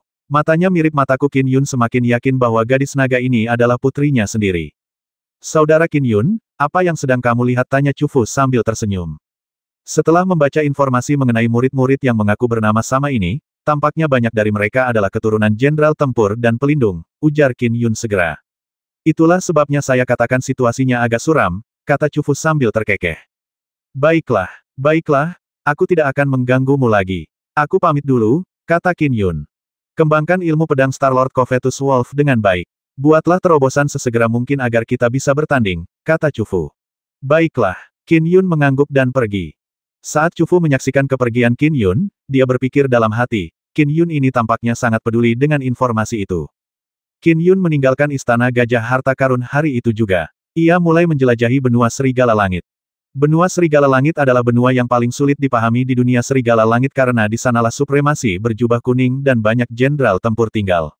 Beberapa bawahan yang mengikuti supremasi memiliki keluarga yang menghuni daratan ini. Oleh karena itu, daratan ini memiliki kompleksitas yang mendalam. Meskipun orang luar seperti Qin Yun telah mengenal sekelompok jenderal tempur, ia tetap harus menjaga kerahasiaan. Lagi pula, di antara para jenderal tempur, hanya Chufu yang benar-benar tertarik padanya. Yang lainnya hanyalah kenalan. Suara mendesing. Malam itu, Qin Yun terbang di awan seperti biasa. Setelah terobosannya dalam Dao Pedang, jiwa dan tubuhnya telah ditingkatkan melalui nutrisi Dao Pedangnya.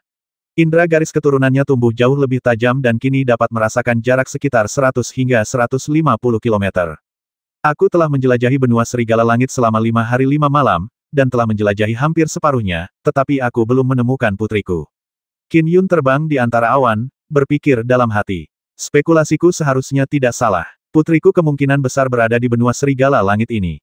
Terlepas apakah itu spekulasi atau informasi yang ia kumpulkan tentang murid yang mengaku bernama Gadis Naga Yi, semuanya mengarah pada putri Qin Yun yang berada di benua Skywolf. Tak masalah jika hanya ada satu kebetulan, tapi dengan begitu banyak kebetulan ia yakin spekulasinya benar. Bersenandung, itu adalah perasaan yang sangat lemah. Di suatu tempat di dekatnya, ada tempat yang beresonansi dengan garis keturunannya. Itu adalah perasaan keterikatan dan kasih sayang. Perasaan ini membangkitkan gelombang gejolak di hati Qin Yun, dan ia segera menoleh ke satu arah. Matanya tak kuasa menahan diri untuk memerah. Anak perempuan, So, di tengah awan yang diterangi cahaya bulan, ia melesat maju dalam bentuk sinar. Saat ia terbang mendekat, sensasinya bertambah kuat. Aku merasakannya, sangat jelas. Dia ada di sana. Qin Yun tiba-tiba berhenti ketika ia berada sekitar 50 km lebih dari sumber apa yang ia rasakan. Membuka, mata vertikal terbuka di gelabelanya. Kekuatan ilahi mata petir menatap jauh ke kejauhan. Qin Yun melihat sekilas perkiraan titik di mana ia merasakan sensasi garis keturunan. Di sebuah rumah besar di alam liar, ada sejumlah pelayan manusia yang tampaknya tinggal di sana, kebanyakan dari mereka adalah ibel rubah. Dan hanya ada satu naga. Seekor naga, Qin Yun memperhatikan. Di sebuah ruangan tersembunyi di rumah bangsawan itu, seorang gadis muda setengah terkulai di kursi dengan perutnya terbuka. Ada luka mengerikan di perutnya, diselimuti kabut hijau. Gadis itu menuangkan beberapa tetes cairan obat dari botol hitam ke lukanya, menciptakan suara mendesis, memperlebar lukanya. Namun, kabut hijau itu menghilang dengan cepat. Luka berdarah itu sembuh dengan cepat pada kecepatan yang dapat terlihat. Setelah itu, gadis itu terus MS-kan beberapa tetes cairan lagi. Itu terjadi lagi dan lagi. Setiap kali lukanya membaik, dia akan MS-kan beberapa tetes lagi, mengencerkan kabut hijau. Dahi gadis itu dipenuhi keringat tetapi tatapan matanya setajam pisau. Akhirnya aku membersihkannya sepenuhnya. Lukanya terus sembuh, bahkan hampir menghilang. Gadis itu merapikan pakaiannya setelah melihat tidak ada lagi kabut hijau dan kulitnya kembali halus dan sehat. Laba-laba itu benar-benar menyebalkan. Aku berkultivasi dalam formulasi Dharma Sage pembentuk fisik dan mahir dalam ilmu pedang. Aku telah bertarung di atas levelku melawan ibel jiwa esensi cakrawala kedua yang baru saja menerobos tetapi masih harus melarikan diri dalam kekalahan. Wajah gadis itu berangsur-angsur membaik. Cairan obat itu mengobati racun dengan baik, tetapi ketika meresap ke dalam dagingnya, rasanya sangat menyakitkan. Seni pedang memang dirancang untuk digunakan dalam pertempuran. Hanya berlatih keras saja tidak akan cukup. Ada kebutuhan untuk terlibat dalam pertempuran sesekali. Namun setelah pertempuran ini, saya harus lebih bersabar di hari-hari mendatang. Gadis itu duduk bersila di atas tikar, matanya terpejam dalam keheningan. Sekitar 50 km jauhnya, mata Qin Yun sudah basah saat berada tinggi di atas awan. Sensasi garis keturunan. Dia bahkan bisa melihat karma yang mengikat mereka bersama melalui mata petirnya. Semua itu membuat Qin Yun menyadari bahwa gadis ini adalah putrinya, darah dagingnya sendiri. Adegan putrinya yang sedang memuntahkan racun sambil kesakitan membuat hatinya merinding. Ia merasa bersalah. Aku tak menyangka dia bisa mencapai ranah jiwa esensi cakrawala pertama secepat ini, pikir Qin Yun. Meskipun ranah dao pedangnya jauh lebih rendah daripada milikku, indera garis keturunannya seharusnya mencapai hampir 50 km. Sekarang bukan waktu yang tepat untuk bertemu langsung dengannya. Lagi pula, kelompok murid yang mengaku-ngaku ini terus-menerus diawasi secara diam-diam oleh Istana Gajah Harta Karun. Supremasi berjubah kuning ingin mereka bersaing secara adil dan jujur, dan melarang kita ikut campur. Jika aku bertemu kembali dengan putriku sekarang, Istana Gajah Harta Karun akan langsung mengetahui situasinya. Itu hanya akan menimbulkan konsekuensi yang tidak perlu. Akan terlalu merepotkan. Karena aku sudah menemukan putriku, pertama-tama aku harus menyatukan aura garis keturunanku. Dengan pikiran, ia merapal mantra Dharma untuk menyatukan auranya. Ia juga menggunakan domain daunnya untuk menutupi seluruh permukaan tubuhnya, mengisolasi semua auranya. Jika seseorang ingin merasakan auranya, mereka harus terlebih dahulu membongkar domain daunnya. Anak perempuan. Setelah menyatukan dan mengisolasi auranya, Qin Yun melangkah maju dan terus maju. Tak lama kemudian, dia tiba di rumah besar itu. Para pelayan dan ibel rubah wanita tidak menyadari kehadiran Qin Yun saat dia tiba tanpa suara di halaman luar aula kultivasi putrinya. Mata petir Qin Yun dapat dengan jelas melihat karma putrinya. Di antara untaian karma yang tak terhitung jumlahnya, salah satu dari dua untaian karma paling tebal mengarah ke kehampaan, sementara yang lainnya terhubung dengannya. Garis karma ini juga mengandung banyak gambar. Adegan seorang balita berusia 2 tahun meringkuk di sudut sambil menangis. Ayah, ibu, aku takut, sungguh takut. Seorang gadis berusia 6 tahun sedang duduk di atas pohon, sambil menatap cakrawala yang jauh tanpa berkata apa-apa. Seorang gadis berusia 12 tahun dengan luka berdarah di wajahnya berdiri di puncak gunung yang menjulang tinggi. Ia menyentuh luka di wajahnya, matanya dipenuhi rasa sakit. Karena kau tidak memperlakukanku sebagai keluarga, kau tidak lagi memiliki kakak perempuan mulai hari ini. Aku akan menyimpan bekas luka ini sebagai pengingat. Dan kau salah. Makhluk surgawilah yang menculikku. Orang tuaku tidak bisa disalahkan. Qin Yun dipenuhi rasa bersalah dan simpati. Putriku, ayahmu ada di sini. Mulai hari ini, ayahmu pasti akan melindungimu. Pasti. Malam itu, Qin Yun meninggalkan Humanor secara diam-diam dan pergi ke sebuah gunung tanpa nama yang jaraknya sedikit lebih dari 5 kilometer. Wow, di bawah pengaruh domain daunnya, bongkahan batu besar tergali dari gunung. Batu itu melayang di udara dan, dengan getaran, puing-puingnya terlempar dengan keras. Sebuah rumah batu yang sangat indah tiba-tiba muncul di udara. Pola-pola di atap, jendela, dan pintunya sangat menawan dan, seiring rumah batu itu perlahan mendarat, tanah di bawahnya secara alami menjadi rata, menjadikannya tempat pendaratan yang sempurna. Hanya dalam waktu setengah menit, Qin Yun memiliki rumah batu. Dengan menggunakan metode yang sama, meja batu, kursi batu, dan bahkan tempat tidur muncul. Aku akan tinggal di sini sementara. Qin Yun mengeluarkan beberapa perlengkapan hidup dari gambar dua dunia saat berada di dalam rumah, memberinya sedikit karakter. Dia berjalan menuju pintu masuk rumah batu dan memandang Humanor yang jauhnya lebih dari 5 kilometer. Jarak sekecil ini dapat diselimuti oleh domain Dao Qin Yun kapan saja.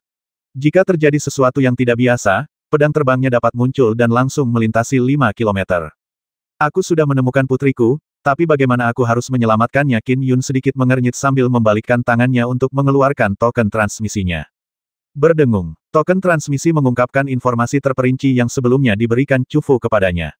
Supremasi berjubah kuning telah menerapkan aturan seleksi ibel untuk bertahan hidup demi yang terkuat bagi sekelompok murid yang hanya mengaku sebagai muridnya sebagai cara untuk memilih murid-murid yang mewarisi ajarannya.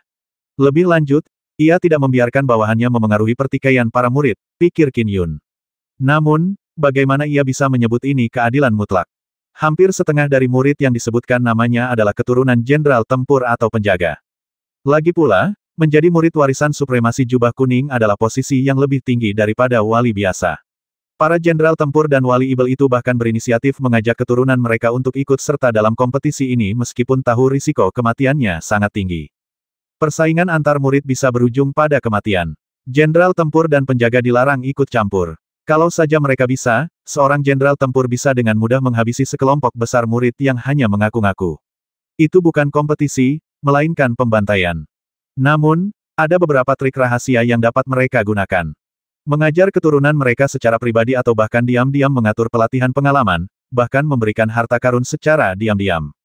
Hal itu mempercepat pertumbuhan murid-murid ini dan supremasi berjubah kuning selalu menutup mata terhadap hal ini. Qin Yun mengerutkan kening. Karena itu, murid-murid yang hanya mengaku-ngaku dengan latar belakang yang kuat tumbuh lebih cepat dan memiliki lebih banyak harta karun. Mereka memiliki peluang yang jauh lebih besar di babak final kompetisi. Hanya ada 3 tempat murid ajaran warisan untuk 392 murid atas nama. Ini pasti akan berakhir tragis. Qin Yun tidak menyukai seleksi yang hanya mengandalkan kekuatan untuk bertahan hidup seperti itu. Hal ini dapat dilakukan dengan berbagai cara. Turnamen ujian berbagai macam metode dapat digunakan untuk memilih murid yang mewarisi ajaran jika diinginkan. Hal-hal ini juga umum dilakukan oleh manusia. Namun, metode supremasi jubah kuning seperti membesarkan Gu. Ia membiarkan para murid yang mengaku sebagai murid terlibat dalam pertempuran saudara. Sekalipun aku membantu putriku, peluangnya untuk menjadi salah satu dari 3 murid terakhir yang mewarisi ajaran sangatlah kecil. Putriku terlalu muda, dan ada beberapa murid yang namanya saja jauh lebih tua dan telah berkultivasi selama ratusan tahun. Dengan waktu kultivasi yang tidak seimbang, persaingan antar murid memang tidak pernah adil sejak awal. Tapi untuk membawa putriku pergi, Qin Yun merasa frustrasi. Bagaimana aku harus membawanya pergi? Hanya setelah menjadi penjaga dan memahami aturannya, aku tahu betapa sulitnya masuk dan keluar benua Serigala Langit. Jenderal tempur dan penjaga diizinkan masuk dan keluar benua Serigala Langit kapan saja, tetapi penduduk biasa benua Serigala Langit dilarang keluar tanpa izin supremasi. Para murid yang mengaku bernama ini sekarang sedang berkompetisi. Benua Serigala Langit sendiri adalah medan perang, jadi mereka juga dilarang meninggalkannya. Qin Yun menggelengkan kepalanya. Mustahil bagiku untuk keluar dari formasi susunan luar benua serigala langit bersama putriku. Formasi itu sangat besar, bahkan bisa menahan pasukan surga. Putriku juga tidak punya cara untuk pergi sendiri. Karena sikap keras tidak berhasil, mungkin aku harus mengambil pendekatan yang lembut. Qin Yun merenung. Benua Skywolf benar-benar terisolasi dari dunia luar. Bahkan transferensi Void utama pun tak berguna. Selagi dia merenung, dia berdiri di puncak gunung dan memandang Humanor dan putrinya yang jauh. Pada hari-hari berikutnya, Qin Yun diam-diam melindungi putrinya saat berkultivasi.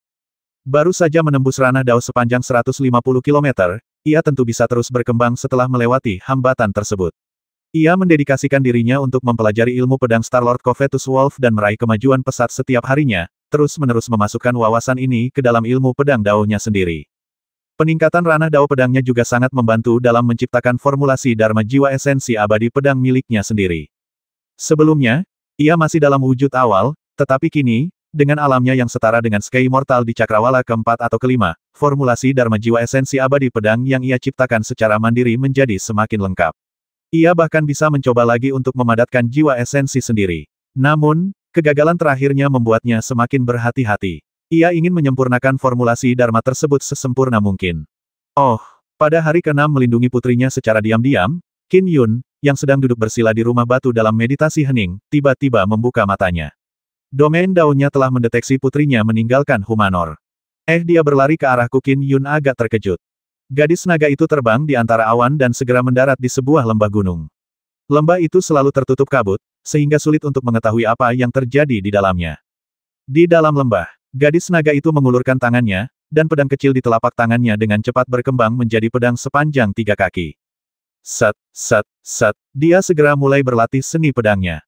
Pedangnya bergerak lincah, dipenuhi niat menghabisi yang tersembunyi. Saat ia mendemonstrasikan ilmu pedangnya, banyak batu di lembah meledak, tetapi suaranya benar-benar terisolasi dari dunia luar. Kabut ini terbentuk secara alami. Sungguh tempat yang bagus untuk berlatih ilmu pedang. Qin Yun tersenyum sambil mengamati seni pedang putrinya dengan saksama. Bakat pedang Dao putriku sungguh tinggi. Dia sudah mengasah ilmu pedangnya sampai tingkat seperti itu berapa usianya tahun ini. Qin Yun terkejut dan senang saat menyaksikannya. Di lembah, gadis itu berlatih pedang dengan bebas. Lagi pula, Humanor memang kecil. Ia berkultivasi dalam ranah sage pendiri fisik, jadi ketika ia menggunakan ilmu pedangnya dengan bebas, ia membutuhkan ruang yang cukup luas. Lembah itu sempurna untuk itu. Set, set, set. Saat dia melanjutkan permainan pedangnya, bebatuan di sekitarnya terus runtuh akibat pedang Qi yang beterbangan. Nona muda, ilmu pedangmu tidak seberapa, tapi kau bisa membuat kehebohan. Sebuah suara bergema di lembah. Gadis naga itu terkejut. Ada seseorang di sini. Dia memandang sekelilingnya dan, di tengah kabut, sebuah sosok muncul di kejauhan. Oh, domain Daoku gagal menemukannya. Gadis naga itu diam-diam merasa khawatir. Ia dengan saksama memperhatikan pendatang baru itu, seorang pria berpakaian linen biasa. Pria itu tersenyum dan tatapannya membuat gadis naga itu merasakan kasih sayang yang tak terduga. Perasaan sayang ini membuatnya menjadi waspada. Kenapa aku merasa sayang padanya? Apa ini semacam mantra sihir? Gadis naga itu sangat waspada. Bukan hanya itu, aku bahkan tidak bisa merasakan auranya sama sekali. Jika dia menutup matanya, dia bahkan tidak akan merasakan keberadaan kehidupan yang ada tepat di depannya. Aku bahkan tidak bisa merasakan auranya. Jarak di antara kita sangat jauh. Gadis naga itu langsung membungkuk. Salam, senior. Benua serigala langit memang penuh dengan para ahli. Bertemu dengan seorang ahli adalah hal yang biasa. Bahkan, itu lebih aman daripada bertemu dengan kakak-kakaknya yang lebih senior. Nona muda, siapa namamu? Tanya Qin Yun sambil tersenyum. Dia tampak acuh tak acuh dan riang, tetapi sebenarnya dia sangat gugup. Ini putrinya. Dia memperhatikan penampilannya, matanya, dan luka di wajahnya. Selama bertahun-tahun ini, dia pasti sangat menderita sendirian. Sayang sekali dia tidak ada. Senior gadis naga itu ragu sejenak sebelum berkata, Naga 9. Naga 9. Qin Yun tersenyum dan berkata langsung, saya kebetulan sedang berkultivasi di gunung ini ketika saya melihat Anda berlatih ilmu pedang di sini. Saya mencintai ilmu pedang sepanjang hidup saya. Ketika saya melihat latihan Anda, saya tak kuasa menahan diri untuk tidak ikut campur karena latihan Anda sungguh syarat dengan kesalahan. Penuh dengan kesalahan, gadis naga itu tercengang. Ia sangat percaya diri dengan ilmu pedangnya. Lagi pula, buku panduan Dao pedang yang ia pelajari diberikan kepadanya oleh Supremasi Jubah Kuning. Meskipun tak tertandingi oleh ilmu pedang Starlord Covetus Wolf, ilmu pedang itu tetap sangat kuat. Selain itu, bakatnya dalam ilmu pedang juga sangat tinggi. Kau tidak yakin? Qin Yun mengulurkan tangannya saat aliran air mengalir dari kejauhan, membeku membentuk pedang es. Ayo, tanding denganku. Hati gadis naga itu tergerak. Apakah dia beruntung? Dia menerima petunjuk dari seorang senior. Senior, awas. Gadis naga itu membungkuk patuh sebelum menusukkan pedangnya. Swing. Pedang itu lincah dan sangat cepat saat menusuk Qin Yun. Ayah. Dia memukul ringan dengan pedang es dan menepis serangannya ke samping. Terlalu langsung. Momentum pedang perlu dikumpulkan, hanya pada saat terakhir ketika kau menyerang musuh, momentumnya akan menunjukkan kekuatan aslinya. Gadis naga itu terkejut lalu segera mempraktikkannya. Bam, kamu punya kekuatan yang hebat, tapi bukan itu yang seharusnya kamu gunakan.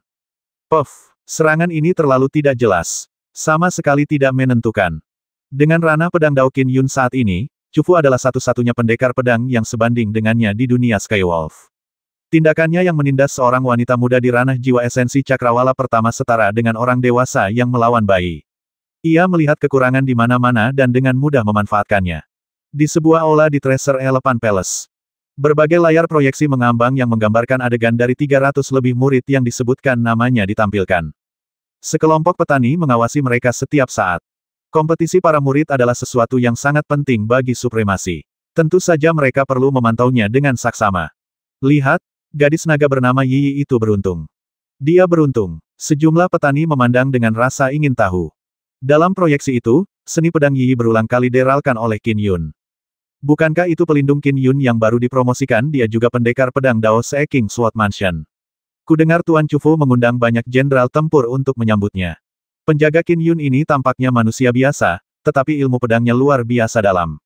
Gadis naga itu akhirnya beruntung bertemu dengan penjaga kuat yang bersedia membimbingnya. Para petani memuji situasi itu dan tidak mempermasalahkannya. Kalau itu hanya sekadar arahan itu sama sekali tidak penting. Supremasi berjubah kuning bahkan telah menyatakan kebolehannya terhadap jenderal tempur dan penjaga untuk membimbing murid-muridnya yang hanya namanya saja. Supremasi secara alami lebih puas dengan pengikut yang lebih kuat. Namun, dalam kompetisi para murid, para jenderal tempur dan penjaga, serta para dewa langit lainnya, tidak boleh ikut campur secara langsung. Itu akan dianggap sebagai tindakan intimidasi atau pembantaian. Oleh karena itu, supremasi berjubah kuning biasanya tidak akan peduli dengan campur tangan tidak langsung mereka. Namun, jika ada tindakan intimidasi yang dilakukan, yang membuat supremasi berjubah kuning marah ya, hanya sedikit di dunia serigala langit yang berani memprovokasi supremasi berjubah kuning. Temperamennya jauh lebih brutal daripada saat ia berada di pengadilan surgawi. Di lembah, ilmu pedang gadis naga itu berulang kali ditiadakan, tetapi ia tidak putus asa. Malah, matanya berbinar-binar, penuh kegembiraan. Sudah berapa tahun, dia akhirnya memiliki senior yang bersedia mengajarinya dengan serius. Perlu diketahui bahwa meskipun dia adalah tuannya dalam nama, Yellow Robot Supremacy hanya memberinya beberapa manual dan mengusirnya. Ini pertama kalinya, dia dipandu dengan cermat oleh seorang ahli senior. Aku harus memanfaatkan kesempatan ini. Aku tidak boleh melewatkannya. Gadis naga itu berlatih dengan tekun dan ia juga bisa merasakan bahwa ilmu pedangnya semakin kuat dengan kecepatan yang nyata. Kepekaan yang luar biasa. Di antara semua jenius pedang Dao yang pernah kutemui, termasuk Huan Er, tak satu pun dari mereka yang setajam putriku. Qin Yun cukup takjub. Sambil merasa takjub, dia melambaikan tangannya, menghilangkan pedang es yang dipegangnya. Gadis naga itu terkejut, lalu segera menarik pedangnya dan berdiri patuh di samping sambil membungkuk. Senior, terima kasih atas bimbinganmu. Kamu tidak sebodoh itu. Qin Yun mengangguk. Kamu masih bisa dibentuk. Kembalilah dan pikirkan pelajaran ini baik-baik. Senior, bolehkah aku tahu kapan aku bisa bertemu denganmu lagi? Gadis naga itu langsung bertanya dengan cemas. Qin Yun menatap putrinya dan merasa jantungnya berdegup kencang. Ia mengangguk pelan, berkata, soal ilmu pedang, kau bisa naik gunung itu untuk menemuiku. Setelah berkata demikian, ia menunjuk ke sebuah gunung tak jauh dari sana. Kabut perlahan menghilang, memperlihatkan puncak gunung di kejauhan. Setelah berkata demikian, Qin Yun berbalik dan pergi. Saat menyaksikan Qin Yun pergi dan lenyap di balik awan, gadis naga itu dipenuhi rasa gembira. Keren, akhirnya aku beruntung dan bertemu dengan seorang ahli senior yang bersedia mengajariku. Gadis naga itu gembira sambil diam-diam tertawa. Dia bahkan bilang aku tidak sebodoh itu. Apa dia pikir aku tidak tahu kepekaanku pasti menarik perhatiannya. Bakat Dao pedangku pernah dipuji oleh guru sebelumnya. Senior ini pasti datang untuk mengajariku ketika dia melihat bakat Dao pedangku yang cukup tinggi. Setelah kembali ke rumahnya di atas gunung, Qin Yun mengamati lembah sambil berdiri di depan rumah batu. Sambil menatap putrinya yang berseri-seri di lembah, ia tersenyum. Namun, hatinya sedikit teriris. Hari berikutnya, Yi membawa keranjang dan turun dari awan untuk muncul di depan rumah batu Qin Yun. Dia pasti tahu itu rumahnya karena itu satu-satunya rumah di puncak gunung yang tak bernama itu. Senior, senior, teriak Yi. Kamu datang. Qin Yun berjalan keluar dari rumah batu. Gadis naga itu segera meletakkan keranjang di atas meja batu dan mulai menata piring-piring berisi makanan lezat, minuman beralkohol, dan buah-buahan dengan tekun. Sambil melakukannya, ia berkata, "Senior, ini beberapa hidangan lokal yang paling terkenal. Bagaimana kalau Anda mencobanya?" Sejujurnya, ia sedikit gugup. Ia menghargai kesempatan ini dan tentu saja ingin disukai oleh senior misterius ini. Ia takut pria itu akan segera pergi dan mengabaikannya. Oh, kebetulan aku baru bangun tidur dan belum sarapan. Qin Yun duduk santai dan mengambil sumpit yang diberikan wanita itu. Qin Yun menatap putrinya. Wajahnya berseri-seri dan tampak sangat hangat. Qin Yun tidak mengatakan sepatah kata pun saat menerima sumpit. Putrinya menyibukkan diri dengan menuangkan anggur untuknya. Saat Qin Yun minum anggur, dia mencicipi makanannya. Ini mungkin tidak sebanding dengan beberapa hidangan abadi, tapi rasanya lumayan lezat, kata Yi. Ia tidak punya banyak uang tabungan sehingga tidak bisa menyiapkan jamuan makan yang layak untuk seorang abadi. Tidak buruk, kata Qin Yun. Dia cukup penikmat makanan enak. Makanan itu hanya bisa dianggap rata-rata di antara semua makanan lezat yang pernah disantapnya sepanjang hidupnya, tetapi Qin Yun merasa bahwa itu adalah makanan terbaik yang pernah disantapnya. Alkoholnya memang berkualitas buruk, tapi malah membuatnya mabuk. Anggur itu disiapkan khusus oleh putrinya. Lagi pula, putrinya sendiri yang menuangkannya. Makanan lezat itu juga disiapkan oleh putrinya, dan dia membawanya sendiri kepadanya. Setelah makan sebentar, Qin Yun berkata, "Baiklah, pergilah berlatih pedangmu sementara aku menonton. Mari kita lihat apakah kamu sudah meningkat." Ya, Yi segera pergi ke tempat kosong di depan mereka. Ia membalikkan tangannya dan langsung memegang pedang. Ia menunjukkan sikap heroik dengan pedang di tangannya, dan ia mulai menampilkan semua pesona seni pedangnya. Ia telah merenung sepanjang malam dan telah meningkat pesat setelah menerapkan petunjuk yang diberikan Qin Yun kemarin. Qin Yun memperhatikannya. Dia menemukan bahwa putrinya mirip istrinya dalam beberapa hal. Meskipun istrinya memiliki sifat yang heroik, dia lebih seperti peri yang turun ke dunia fana dari suatu tempat yang lebih halus. Namun, putrinya tampak lebih seperti manusia biasa. Tatapannya dipenuhi kekejaman. Sejak pertama kali diingat, ia hidup seperti tawanan. Bahkan setelah supremasi berjubah kuning membawanya ke dunia serigala langit, ia hanyalah seorang murid lemah yang tidak memiliki orang tua atau latar belakang, dan menonjol di antara semua murid yang hanya mengaku. Ia juga dikucilkan oleh mereka karenanya. Hanya murid yang lebih kuat dengan latar belakang yang kuat yang diterima dengan baik. Setelah Qin Yun menghabiskan anggur di cangkirnya, ia melemparkan cangkir itu hingga jatuh dengan lembut di atas meja batu. Lalu ia melangkah maju. Wilayah daunnya secara langsung mengembunkan gumpalan ki pedang di ujung jarinya. Bam! Ia dengan mudah menemukan kekurangan dalam seni pedang putrinya dengan satu serangan. Kamu sedikit membaik sejak kemarin, tapi kamu masih sangat kurang. Lagi. Ya, putrinya segera menyerbu ke depan. Ia tidak mengeluh lelah. Meskipun sempat menerima beberapa pukulan telak dari manuver pedang dan ucapan Qin Yun yang mudah, ia tidak mempermasalahkannya, justru menghargai kesempatan yang diberikan kepadanya. Sekitar 2 jam kemudian, kita berhenti saja untuk hari ini. Qin Yun berhenti. Baiklah, Yi menyarungkan pedangnya, tetapi dia tidak bisa menahan diri untuk bertanya, "Senior, bagaimana aku harus memanggilmu?" "Nama keluarga saya Qin," kata Qin Yun. Ia tidak berniat menjelaskan lebih lanjut. "Qin Senior," gadis naga itu berseri-seri gembira. "Aku tidak akan mengganggumu lagi. Aku akan kembali untuk saat ini." "Teruskan." Qin Yun melambaikan tangannya dengan santai. Gadis naga itu membungkuk sopan, memperlakukannya seperti seorang guru, Setelah itu, dia segera pergi meninggalkanku di atas awan. Baru kemudian Qin Yun menoleh dan melirik penuh harap. Ia memperhatikan putrinya terbang menuju Humanor sebelum kembali ke meja batu. Ia duduk dan menuangkan secangkir lagi. Anggurnya sungguh tidak buruk. Qin Yun tersenyum sambil mulai minum. Hari demi hari berlalu. Yi awalnya takut kalau senior Qin ini hanya membimbingnya iseng, takut dia akan pergi begitu saja. Tapi dari apa yang terjadi selanjutnya dia tahu bahwa senior Qin benar-benar berdedikasi. Dia mengunjunginya 2 hari sekali dan dia akan memberinya petunjuk selama sekitar 2 jam. Bimbingan yang begitu cermat tidak seperti bagaimana banyak ahli senior memperlakukan murid pribadi mereka. Mereka biasanya tidak akan menunjukkan dedikasi seperti itu. Mereka hanya akan memberikan perhatian seperti itu kepada murid-murid yang sangat mereka hargai. Jelas, senior Qin ini sangat menghormatinya. Ada apa dengan diriku yang menarik perhatian senior Qin? Kenapa dia bersusah payah membesarkanku? Apa karena bakat dao pedangku? Apa dia ingin aku menjadi penerusnya? Yi merenung.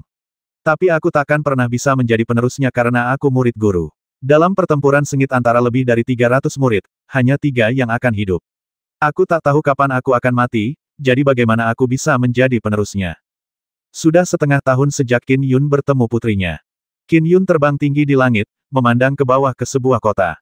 Meskipun jaraknya lebih dari 50 km, domain daunnya dapat dengan mudah mencapainya. Dia lagi cari makanan lezat buatku. Qin Yun tersenyum. Dia selalu melindungi putrinya secara diam-diam.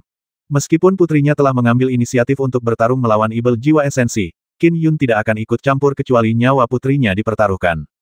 Di kota, Yi sedang berada di sebuah warung pinggir jalan. Kudengar 8 camilan terbaik Immortal Li sangat lesat. Ada banyak kultivator kuat yang tinggal di kota ini. Para ibel rubahku tidak berani datang ke sini, jadi aku terpaksa pergi sendiri. Dia mengendusnya. Wangi sekali. Dia ikut mengantre. Tiba-tiba, tubuh naga langit yang ia kembangkan merasakan adanya ancaman. Formulasi Dharma Sage pembentuk fisiknya yang kuat memiliki berbagai aspek ajaib. Yi tiba-tiba menoleh dan matanya memancarkan cahaya kemasan. Yang ia temukan adalah sosok yang menatapnya dari lantai 2 sebuah kedai teh. Sosok itu adalah seorang wanita berpakaian hijau. Kakak senior Yi terkejut. Wanita berpakaian hijau itu mencibir dan berubah menjadi hantu sebelum menyerang ke depan. Waktunya berangkat. Gadis naga itu melesat ke langit dengan suara mendesing. Ia bahkan menciptakan bayangan naga samar yang melesat ke langit dengan kecepatan yang luar biasa cepat. Boom! Aliran cahaya perak lainnya mencegat hantu naga dari sisi lain. Terdengar ledakan dahsyat. Yi terlempar ke belakang saat wajahnya memucat. Sosok perak yang menghentikannya di udara adalah seorang pria berjubah perak. Wanita berpakaian hijau yang jauh itu terbang ke sisinya. Ketiganya melayang di atas kota. Kakak senior An, Yi menatap pria berjubah perak itu dengan tak percaya.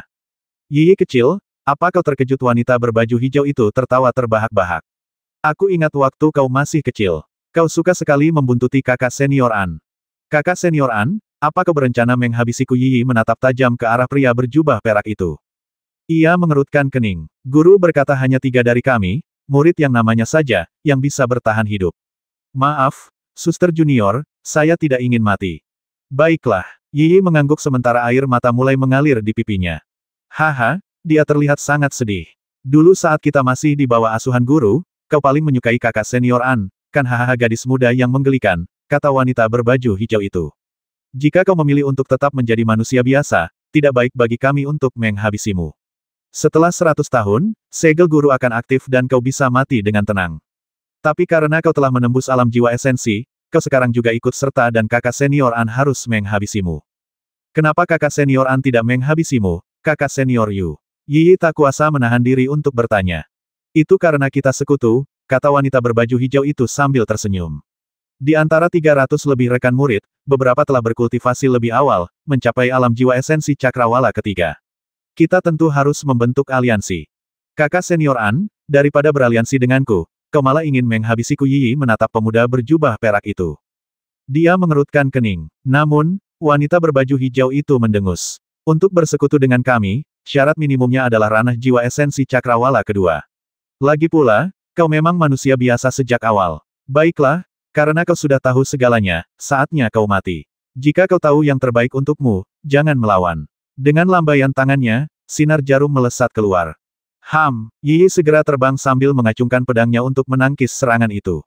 Dentang, dentang, dentang. Sejak ilmu pedangnya dibimbing Qin Yun, ia mengalami peningkatan pesat selama setengah tahun terakhir. Saat kilatan pedangnya berputar, ia menciptakan pertahanan yang tak tertembus.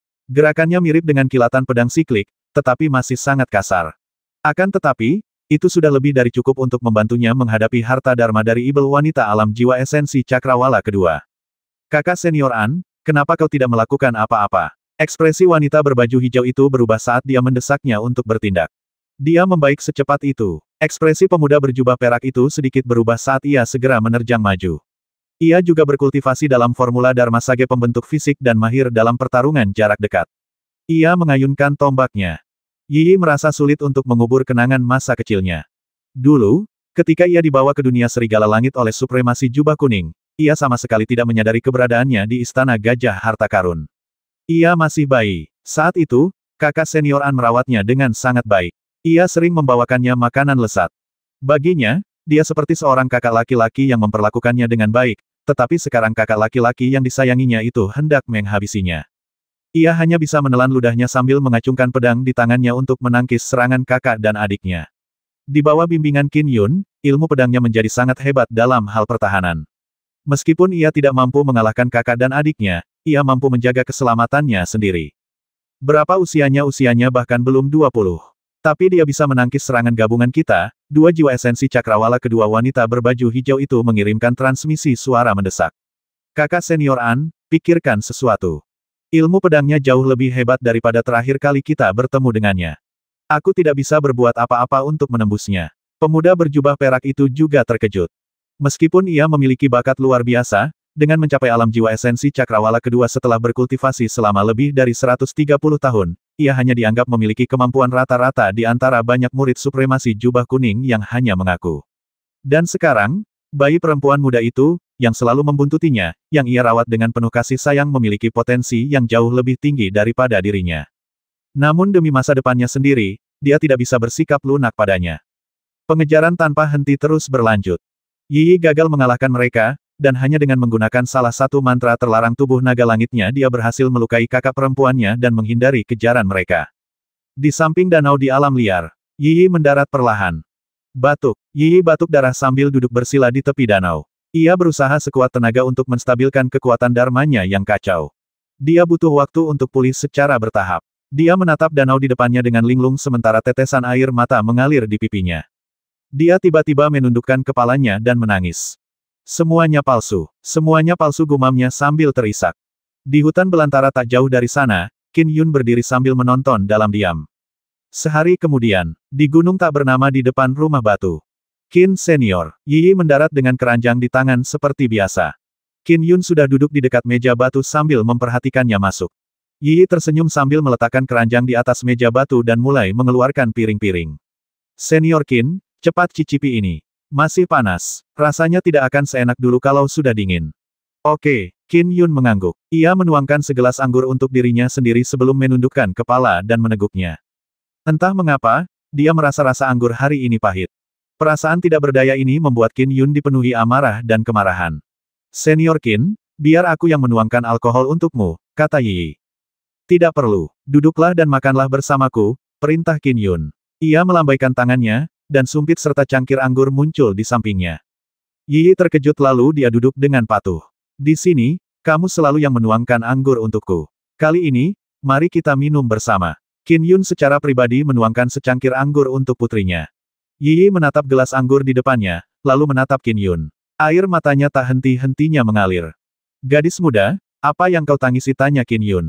Aku bahagia. Yi menyeka air matanya sambil mengangkat cangkirnya. Pasangan ayah dan anak itu saling mengetukkan cangkir mereka dan menenggak anggur, masing-masing merasakan emosi campur aduk mereka. Dunia Cang Agung, Bab Cakrawala Ilahi. Ledakan. Ledakan dahsyat melanda aula tempat Master Leluhur Zhang tengah bertapa dalam pengasingan. Leluhur Master Zhang, yang mengenakan jubah Taois dengan hiasan kepala tinggi, duduk dengan tenang dan bersila meskipun letusan baru saja terjadi. Di sekelilingnya terdapat 12 sosok yang juga duduk bersila. Ada kilatan petir yang menyambar tubuh mereka, tetapi yang memiliki aura paling mengerikan tetaplah leluhur Master Zhang. Aura mengerikan yang dilepaskan dari tubuhnya membuat kehampaan terus bergetar, hingga beberapa retakan muncul di ruang tersebut. Seperti dugaanku, setelah 12 arai hantu ilahi langit ibu kota 12 besar diinfuskan ke dalam Dharma petir langit ilahiku, aku benar-benar bisa menarik seberkas petir ilahi kekacauan untuk turun ke atasku, membuat fondasi Dharma petir langit ilahiku menjadi sangat kuat. Master Leluhur Zhang menunjukkan ekspresi gembira. Dari segi fondasi, aku bisa menandingi Dharma petir terbaik di 3 alam. Sayangnya, aku baru menciptakan Dharma petir cakrawala ilahi sampai ke cakrawala ke-6. Aku bahkan harus mengandalkan kolam Dharma segudang untuk mencapai sejauh itu. Guru Leluhur Zhang mendesah. Menciptakan formulasi Dharma secara mandiri terlalu sulit. Tetapi karena aku telah memutuskan untuk mengambil jalan ini, aku harus melakukannya sepenuhnya. Master Leluhur Zhang memiliki cukup kesabaran. Dia adalah seorang dewa langit dengan kehidupan tak terbatas. Dia memiliki kesabaran yang lebih dari cukup untuk menciptakan formula Dharma untuk dirinya sendiri. Terlebih lagi, formula Dharma yang diciptakan sendiri biasanya sangat kuat. Setelah leluhur Guru Zhang memasukkan sedikit petir ilahi kekacauan ke dalam tubuhnya, dia sudah mampu menandingi Dewa Langit tingkat ke-7 atau ke-8 meskipun dia hanya Dewa Langit tingkat ke-6. Setelah menahan diri sekian lama, pemberontakan mendadak ini segera menjadikannya tokoh yang kuat di wilayah kekuasaan Effulgen. Sayangnya, dia terpaksa menggunakan Myriad Dharma Pool, yang telah direncanakannya untuk digunakan guna menembus kemacetan Sky Immortal Cakrawala ke-9, jauh sebelumnya. Suara mendesing. Leluhur Master Zhang bangkit dan melambaikan tangannya. 12 sosok di sekitarnya berubah menjadi petir dan terbang ke tubuhnya. Setelah itu, Master Leluhur Zhang meninggalkan aula. Seketika, dia sudah tinggi di langit. Semuanya, Master Leluhur Zhang memegang token transmisinya dan menghubungi Kaisar Manusia, Naga Langit Laut Timur, penguasa Istana Ibel Langit, dan rombongan. Saudara Zhang, Cakrawala Ilahi, ada apa? Hantu-hantu muncul di sekelilingnya. Mereka tak lain adalah Kaisar Manusia, Patriark Bai, Naga Langit Laut Timur, penguasa Istana Ibel Langit, dan Bodhisattva Mahakasyapa. Semuanya, formasi susunan raksasa yang kita temukan di Sekte Leluhur Bur membuatku terus-menerus merasa gelisah, kata Master Leluhur Zhang. Jika formasi susunan itu sudah selesai dibangun, harganya pasti sangat mahal. Tentu saja tidak sebanding dengan apapun yang mereka dapatkan dari penaklukan dunia kecil. Aku yakin Empyrean Lord punya motif khusus untuk mengincar dunia Great Chang kita. Bukan sekadar penaklukan dunia kecil. Ya, kupikir juga begitu. Material yang digunakan dalam formasi susunan itu dan zirah pelindung Vien Celestial yang berjumlah lebih dari 130 sungguh harga yang sangat mahal. Penguasa Empyrean itu pasti sedang merencanakan sesuatu yang hebat. Patriark Bai mengangguk. Aku juga tidak bisa merasa tenang, tambah Kaisar Manusia. Itulah sebabnya aku tak segan-segan mengeluarkan biaya untuk meningkatkan kekuatanku belakangan ini, kata Master Leluhur Zhang. Hari ini, aku telah memutuskan untuk melenyapkan 8 silsilah Ibel. Aku juga akan membersihkan dunia Great Chang kita dari semua potensi bencana, tanpa menyisakan satu pun simpul spasial yang cacat. Apa? Hilangkan semuanya. Menyingkirkan semua potensi bencana. Kaisar Manusia dan rombongan sangat tercengang. Banyak sumber bencana yang sulit diatasi. Misalnya, beberapa berada di dalam sarang Ibel jahat 8 silsilah. Beberapa pernah ditekan oleh Kaisar Manusia dan para naga di masa lalu, tetapi itu hanyalah penindasan. Mustahil untuk menghancurkan masalah dari akarnya. Apa yang kau butuhkan dari kami, tanya isi Sky Dragon segera. Serahkan semuanya padaku, kata Master Leluhur Zhang. Namun, aku akan membutuhkan bantuan kalian semua untuk membereskan sisa-sisanya. Itu wajar saja, Saudara Zhang semakin kuat. Haha, ini berkah bagi dunia Great Chang kita. Ini akan menjadi peristiwa penting dalam sejarah dunia Great Chang kita jika semua Vien Celestial di dunia musnah. Sayang sekali Qin Yun tidak ada di sana untuk menyaksikannya, kata Patriark Bai. Aku ingin tahu bagaimana keadaan Qin Yun sekarang. Penguasa Langit Ibel sedikit khawatir. Qin Yun Leluhur Master Zhang menggelengkan kepalanya pelan. Kakak senior berjubah kuning itu adalah seseorang yang bahkan pengadilan surgawi pun tak berdaya melawannya. Tak ada yang bisa kulakukan selain menggunakan statusku sebagai murid pribadi leluhur Dao. Kuharap itu bisa bermanfaat bagi Qin Yun. Tapi semuanya akan bergantung padanya pada akhirnya. Menyelesaikan potensi bencana harus dilakukan sesegera mungkin. Aku akan bertindak sekarang. Dalam 1 jam, kau bisa mengumpulkan tenaga yang dibutuhkan untuk menuju sarang Ibel jahat 8 silsilah dan memulai pembersihan.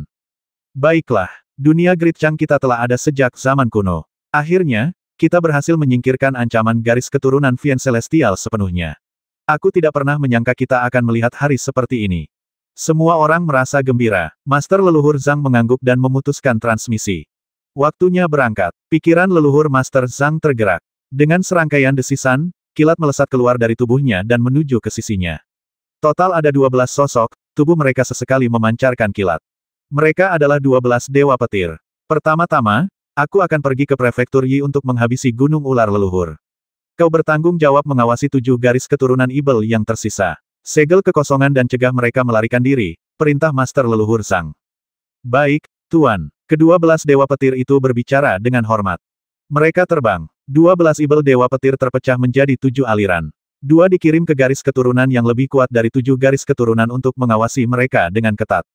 Satuan-satuan dikerahkan untuk mengawasi yang lebih lemah. Pertama-tama aku akan menghancurkan Gunung Ular Leluhur. Master Leluhur Zhang langsung menuju Gunung Ular Leluhur.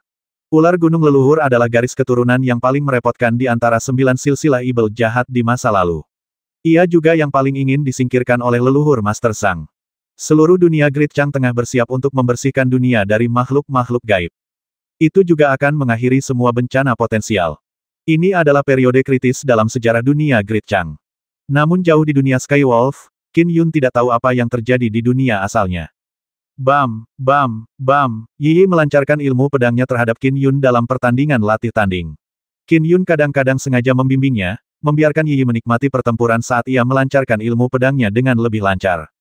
Di waktu yang lain, dia dengan sengaja mencari kelemahan dalam serangan putrinya dan menangkalnya, sambil memperlihatkan kepada putrinya masalah dalam gerakan pedangnya. Kita berhenti saja untuk hari ini. Qin Yun berhenti. Ya, gadis naga itu tersenyum sambil menyarungkan pedangnya. Senior Qin, aku merasa ilmu pedangku semakin kuat. Domain daoku baru kemarin menembus 15 kilometer. Masih awal, kata Qin Yun. Dulu, kau mempelajari semuanya sendiri dan banyak melakukan pengalihan. Kau hanya memiliki ranah dao sejauh 10 kilometer saat pertama kali melangkah ke dao. Itu tidak buruk dibandingkan dengan kultivator biasa, tetapi dengan bakatmu mencapai ranah dao sejauh 10 kilometer saja dianggap kurang memuaskan. Karena kau memulai dari tingkat yang rendah, kau hanya akan menghadapi kesulitan yang lebih besar di masa depan. Baiklah, Yi Yi langsung mengangguk. Meskipun Qin Yun berbicara kasar, dia sebenarnya cukup senang. Dalam mimpinya 100 tahun yang lalu, ranah daunnya mencapai 10 kilometer ketika ia melangkah ke dao di dunia pertama. Di dunia kedua, langkahnya yang kedua ke dao mencapai 15 kilometer. Namun karena hatinya setenang cermin es di dunia kedua, dao pedang yang diciptakannya agak terlalu dingin. Setelah kembali ke dunia asalnya dan memasuki tubuh aslinya, luapan emosi dalam dirinya membuatnya menyadari kekurangan dalam dao pedangnya. Langkah terakhirnya ke dalam dao menghasilkan domain dao sepanjang 25 kilometer. Hal ini menciptakan fondasi dao pedang yang sangat kokoh. Titik awal Qin Yun dalam dao pedangnya sudah sangat tinggi, sehingga ia langsung melesat begitu kekuatannya mencapai level seorang dewa langit. Sedangkan putrinya, ia baru berkultivasi dalam waktu yang terlalu singkat. Pengalamannya jauh lebih sedikit daripada Qin Yun. Memiliki domain dao sejauh 10 km saat ia pertama kali memasuki dao saja sudah merupakan prestasi yang cukup mengesankan.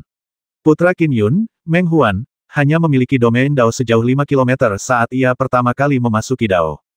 Kembalilah dan berkultivasilah dengan baik. Ada yang harus kuurus dalam 1 atau 2 hari ke depan.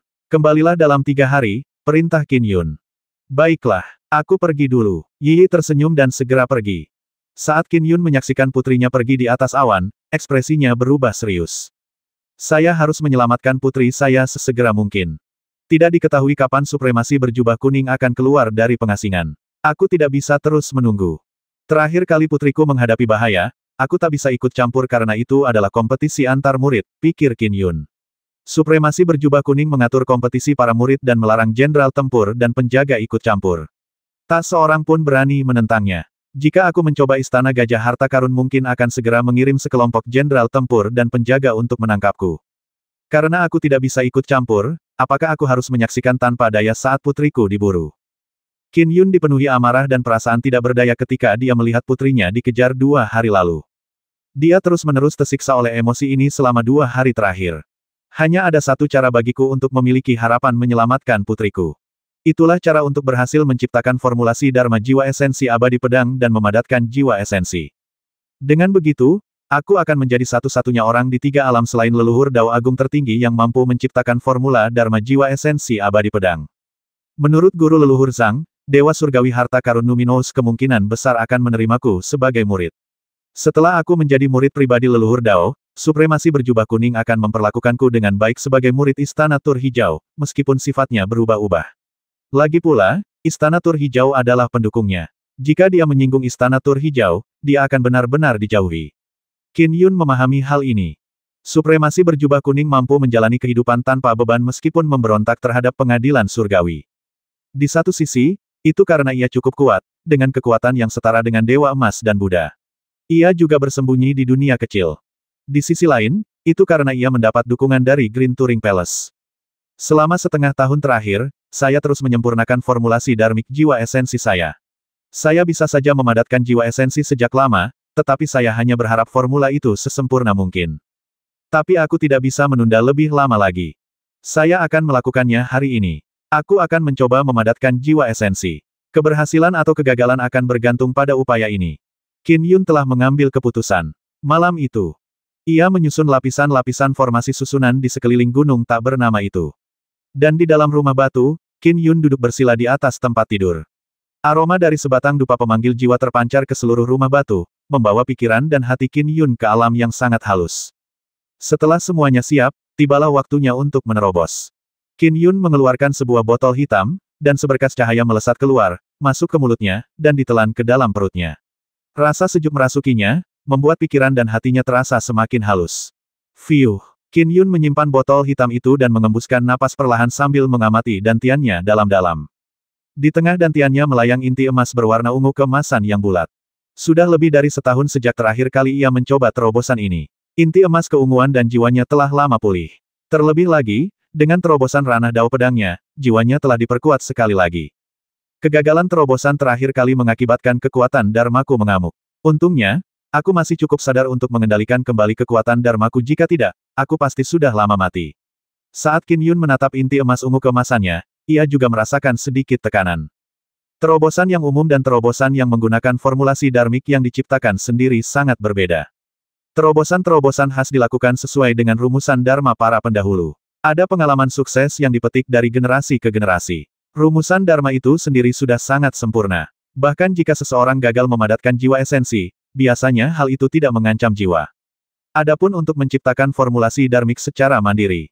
Siapakah yang tahu apa yang baik dan buruk dalam formulasi dharmik yang baru?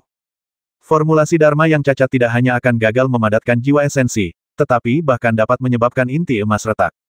Selain garis keturunan pedang abadi agung-agung, formulasi dharma pedang abadi lainnya mencapai puncaknya di alam inti emas terpadu. Dan inti emas terpadu fana hanya memiliki waktu hidup paling lama 500 tahun, pikir Qin Yun. Pedang abadi fana yang dapat berkultivasi hingga tingkat sepertiku, dengan kekuatan yang setara dengan dewa langit keempat atau kelima sangatlah langka. Setidaknya, aku belum pernah mendengar tentangnya di dunia agung yang bercahaya. Aku telah mengabdikan diriku pada jalan seorang pedang abadi. Aku sepenuhnya menyadari seluk-beluk kekuatan Dharma pedang abadi. Leluhur Dao Agung-Agung hanya menyimpulkan rumusan Dharma pedang abadi dan bahkan mencapai tingkat keabadian emas. Yang kulakukan hanyalah menyimpulkan rumusan untuk memadatkan jiwa esensi. Aku pasti akan berhasil. Qin Yun tidak terlalu peduli dengan keselamatannya sendiri. Bahkan jika dia meninggal, dia bisa bereinkarnasi di samsara dan diterima. Dia sangat khawatir pada putrinya. Hanya dengan berhasil menciptakan formula dharma yang dapat memadatkan jiwa esensi abadi pedang, ia akan memiliki kesempatan untuk menjadi murid leluhur Dao harta karun Numinous. Itulah satu-satunya cara baginya untuk menyelamatkan putrinya. Itulah satu-satunya cara menyelamatkan putrinya yang terpikir olehnya, dan satu-satunya cara yang ia yakini. Bagaimana dengan memohon kepada supremasi jubah kuning dengan temperamennya, apakah permohonan seorang ayah akan berhasil? Qin Yun tidak yakin akan hal itu. Sudah waktunya, Qin Yun mengusir semua pikiran yang tidak perlu. Keinginannya setajam pedang saat ia mulai mempersiapkan jiwanya. Jiwa, menyatu. Jiwanya turun dengan kuat, sepenuhnya terbenam ke dalam inti emas. Intrusi dahsyat ke dalam inti emas menyebabkannya bergetar hingga retakan-retakan kecil terbentuk di permukaannya. Jiwa dan pikiran Qin Yun mulai berdengung. Namun, ia tetap sangat tenang. Langkah ini harus dilakukan dengan keras, karena hanya dengan kekuatan, kedua elemen dapat menyatu jauh di dalam inti. Berikutnya adalah pengasuhan. Hanya dengan membiarkannya menyebar dan meresap sepenuhnya secara diam-diam, membiarkan jiwa dan kekuatan Dharma inti emas menyatu hingga ke akarnya, jiwa esensi dapat dipupuk. Qin Yun secara bertahap membimbing inti emas berwarna ungu keemasan dan jiwa yang lebih penting. Rasanya seperti berjalan di ujung pedang karena ia harus sangat berhati-hati. Kesalahan sekecil apapun dapat mengakibatkan inti emasnya retak dan kekuatan dharmanya menjadi ganas. Pengasuhan ini berbeda dari arah yang diambil oleh leluhur Dao Agung. Bagi saya, arah yang tepat untuk ditempuh adalah jalan Tao ortodoks, jiwa esensi yang menyerupai manusia. Aku akan tetap ortodoks dan menggunakan langit dan bumi sebagai intinya, serta memerintah 8 desolasi alam semesta. Qin Yun secara bertahap mengasuh tanpa rasa urgensi. Itu bukan sesuatu yang bisa dilakukannya terburu-buru. Berdasarkan pengalaman yang diperoleh dari kondensasi jiwa esensi biasa para Taois, pengasuhan tersebut bisa berlangsung singkat, hanya 2 hingga 3 jam, atau berlangsung selama 1 hingga 2 hari. Seperti mengasuh anak, dibutuhkan waktu selama yang dibutuhkan. Waktu terus berlalu. 2 jam, 4 jam, 6 jam. Malam berganti pagi saat secercah cahaya muncul di cakrawala. Namun, Qin Yun merasakan sedikit rasa senang dan antisipasi. Dia bisa merasakannya. Di dalam inti emasnya yang berwarna ungu keemasan, orang kecil terbentuk secara halus dan perlahan. Aku adalah Tuhanku sendiri. Aku tetap ortodoks, jiwaku sepenuhnya mengabdikan diri pada Dao Pedang di lubuk hatiku. Karena itulah, aku bisa menciptakan jiwa esensi abadi pedang. Saat jiwa dan kekuatan Dharma inti emas Qin Yun menyatu membentuk jiwa esensi, ia merasakan cahaya yang begitu halus. Jelas, melalui proses peningkatan diri sebagai makhluk hidup, Qin Yun semakin yakin bahwa ia berada di jalan yang tepat. Jauh di dalam awan, ada sekitar 10 sosok berdiri di sana. Di antara mereka terdapat pemuda berjubah perak dan perempuan berbaju hijau yang sebelumnya mengejar Yi. Ada juga murid-murid lain yang hanya mengaku sebagai murid. Adik muda Goldeneye, apa kau yakin seorang pemuda berjubah hitam mengelus kumisnya sambil menatap hamparan tanah, bertanya kepada seorang pria pendek dan gemuk di sampingnya. Wajah pria gemuk itu berkerut karena mata emasnya memancarkan sinar keemasan saat ia melihat ke bawah. Ia berkata dengan bangga, "Jangan khawatir, kakak senior Wuli. Mataku ini tak pernah salah dalam melihat karma, kekuatan dharma, atau cahaya yang terpancar dari takdir." Gadis naga itu, Yi, ada di rumah bangsawan di bawah sana. Rumah bangsawan itu bernama Rumah Bangsawan Hu dan dihuni oleh sekelompok ibel rubah wanita. Dan kakak muda kita, Yi, telah menyamar sebagai wanita tua untuk diam-diam mengendalikan rumah bangsawan itu. Kau telah melakukan penyelidikan yang cukup menyeluruh, kata pemuda berjubah hitam itu sambil tersenyum. Aku baru bisa melakukannya setelah mengamati sekeliling berdasarkan informasi dari adik mudaan. Goldeneye menatap pemuda berjubah perak itu. Kalau tidak salah ingat, adik muda Yi paling menyukai adik mudaan. Kau juga memperlakukannya dengan sangat baik. Kau benar-benar telah menguatkan hatimu kali ini. Pemuda berjubah perak itu berkata sambil mengerutkan kening, dulu ketika kita membentuk aliansi, kita sepakat untuk menggabungkan kekuatan dan menghabisi semua lawan. Sedangkan gadis naga itu tentu saja dia salah satu dari lawan-lawan itu. Baiklah, pemuda berjubah hitam itu tertawa terbahak-bahak. Seharusnya begitu. Namun, kekuatan gadis naga itu meningkat pesat, kata pemuda berjubah perak itu. Dia naga dan dia berkultivasi dalam tubuh naga langit. Ketika dia mengerahkan seluruh tenaganya untuk melarikan diri, bahkan upaya gabungan Suster Junior Yu dan aku pun gagal menghentikannya. Pastikan untuk tidak lengah. Hahaha, dengan kakak senior Wuli di sini, apa kau benar-benar berpikir gadis naga itu bisa melakukan hal konyol? Kita punya lebih dari 10 orang di sini. Kalau dia masih bisa lolos, mending kita bunuh diri saja dan lupakan saja rencana jadi murid ajaran warisan. Mereka semua tertawa, penuh percaya diri. Dia tidak akan lolos. Pemuda berjubah hitam itu tersenyum percaya diri. Kekuatannya berada di peringkat ketiga di antara semua murid yang namanya tertera, tetapi dia tetap membentuk aliansi ini. Persyaratan minimum untuk bergabung dengan aliansi ini adalah berada di ranah jiwa esensi cakrawala kedua. Faktanya, banyak dari 300 lebih murid yang namanya disebutkan telah membentuk aliansi. Mereka pertama-tama bergabung untuk melawan orang luar sungguh terlalu sulit untuk bertahan hidup sampai akhir sendirian. Bagaimana dengan Yi? Dia adalah seorang manusia pada awalnya dan sepenuhnya diabaikan. Yi, karena kau telah melangkah ke alam jiwa esensi, satu-satunya jalan keluarmu adalah kematian. Lagi pula, hanya 3 orang terakhir yang selamat yang bisa menjadi murid ajaran warisan, pikir kakak senior An dalam hati. Ayo kita keluar, kakak senior Wuli melambaikan tangannya. Wus, wus, wus, kelompok murid lainnya terbang ke arah Humanor. Dan di rumah batu di gunung tanpa nama. Qin Yun masih memelihara jiwa esensinya. Dia sudah bisa melihat orang kecil duduk bersila di dalam inti emas berwarna ungu keemasan di tengah dantiannya. Suara mendesing. Segala sesuatunya berjalan secara alami dalam kondisi yang paling matang. Inti emas berwarna ungu keemasan terbuka sepenuhnya, menampakkan orang kecil. Sosok mungil itu, yang tampak persis seperti Qin Yun, duduk bersila. Lengan dan kakinya yang mungil dipenuhi gumpalan kekuatan Dharma abadi pedang yang mengerikan, menyelimuti tubuhnya bagai kabut. Tiba-tiba, orang kecil itu membuka matanya. Jiwa esensi. Aku, Qin Yun, akhirnya berhasil memadatkan jiwa esensi abadi pedang. Mata orang mungil itu dipenuhi kegembiraan yang mencerminkan kegembiraannya sendiri. 450.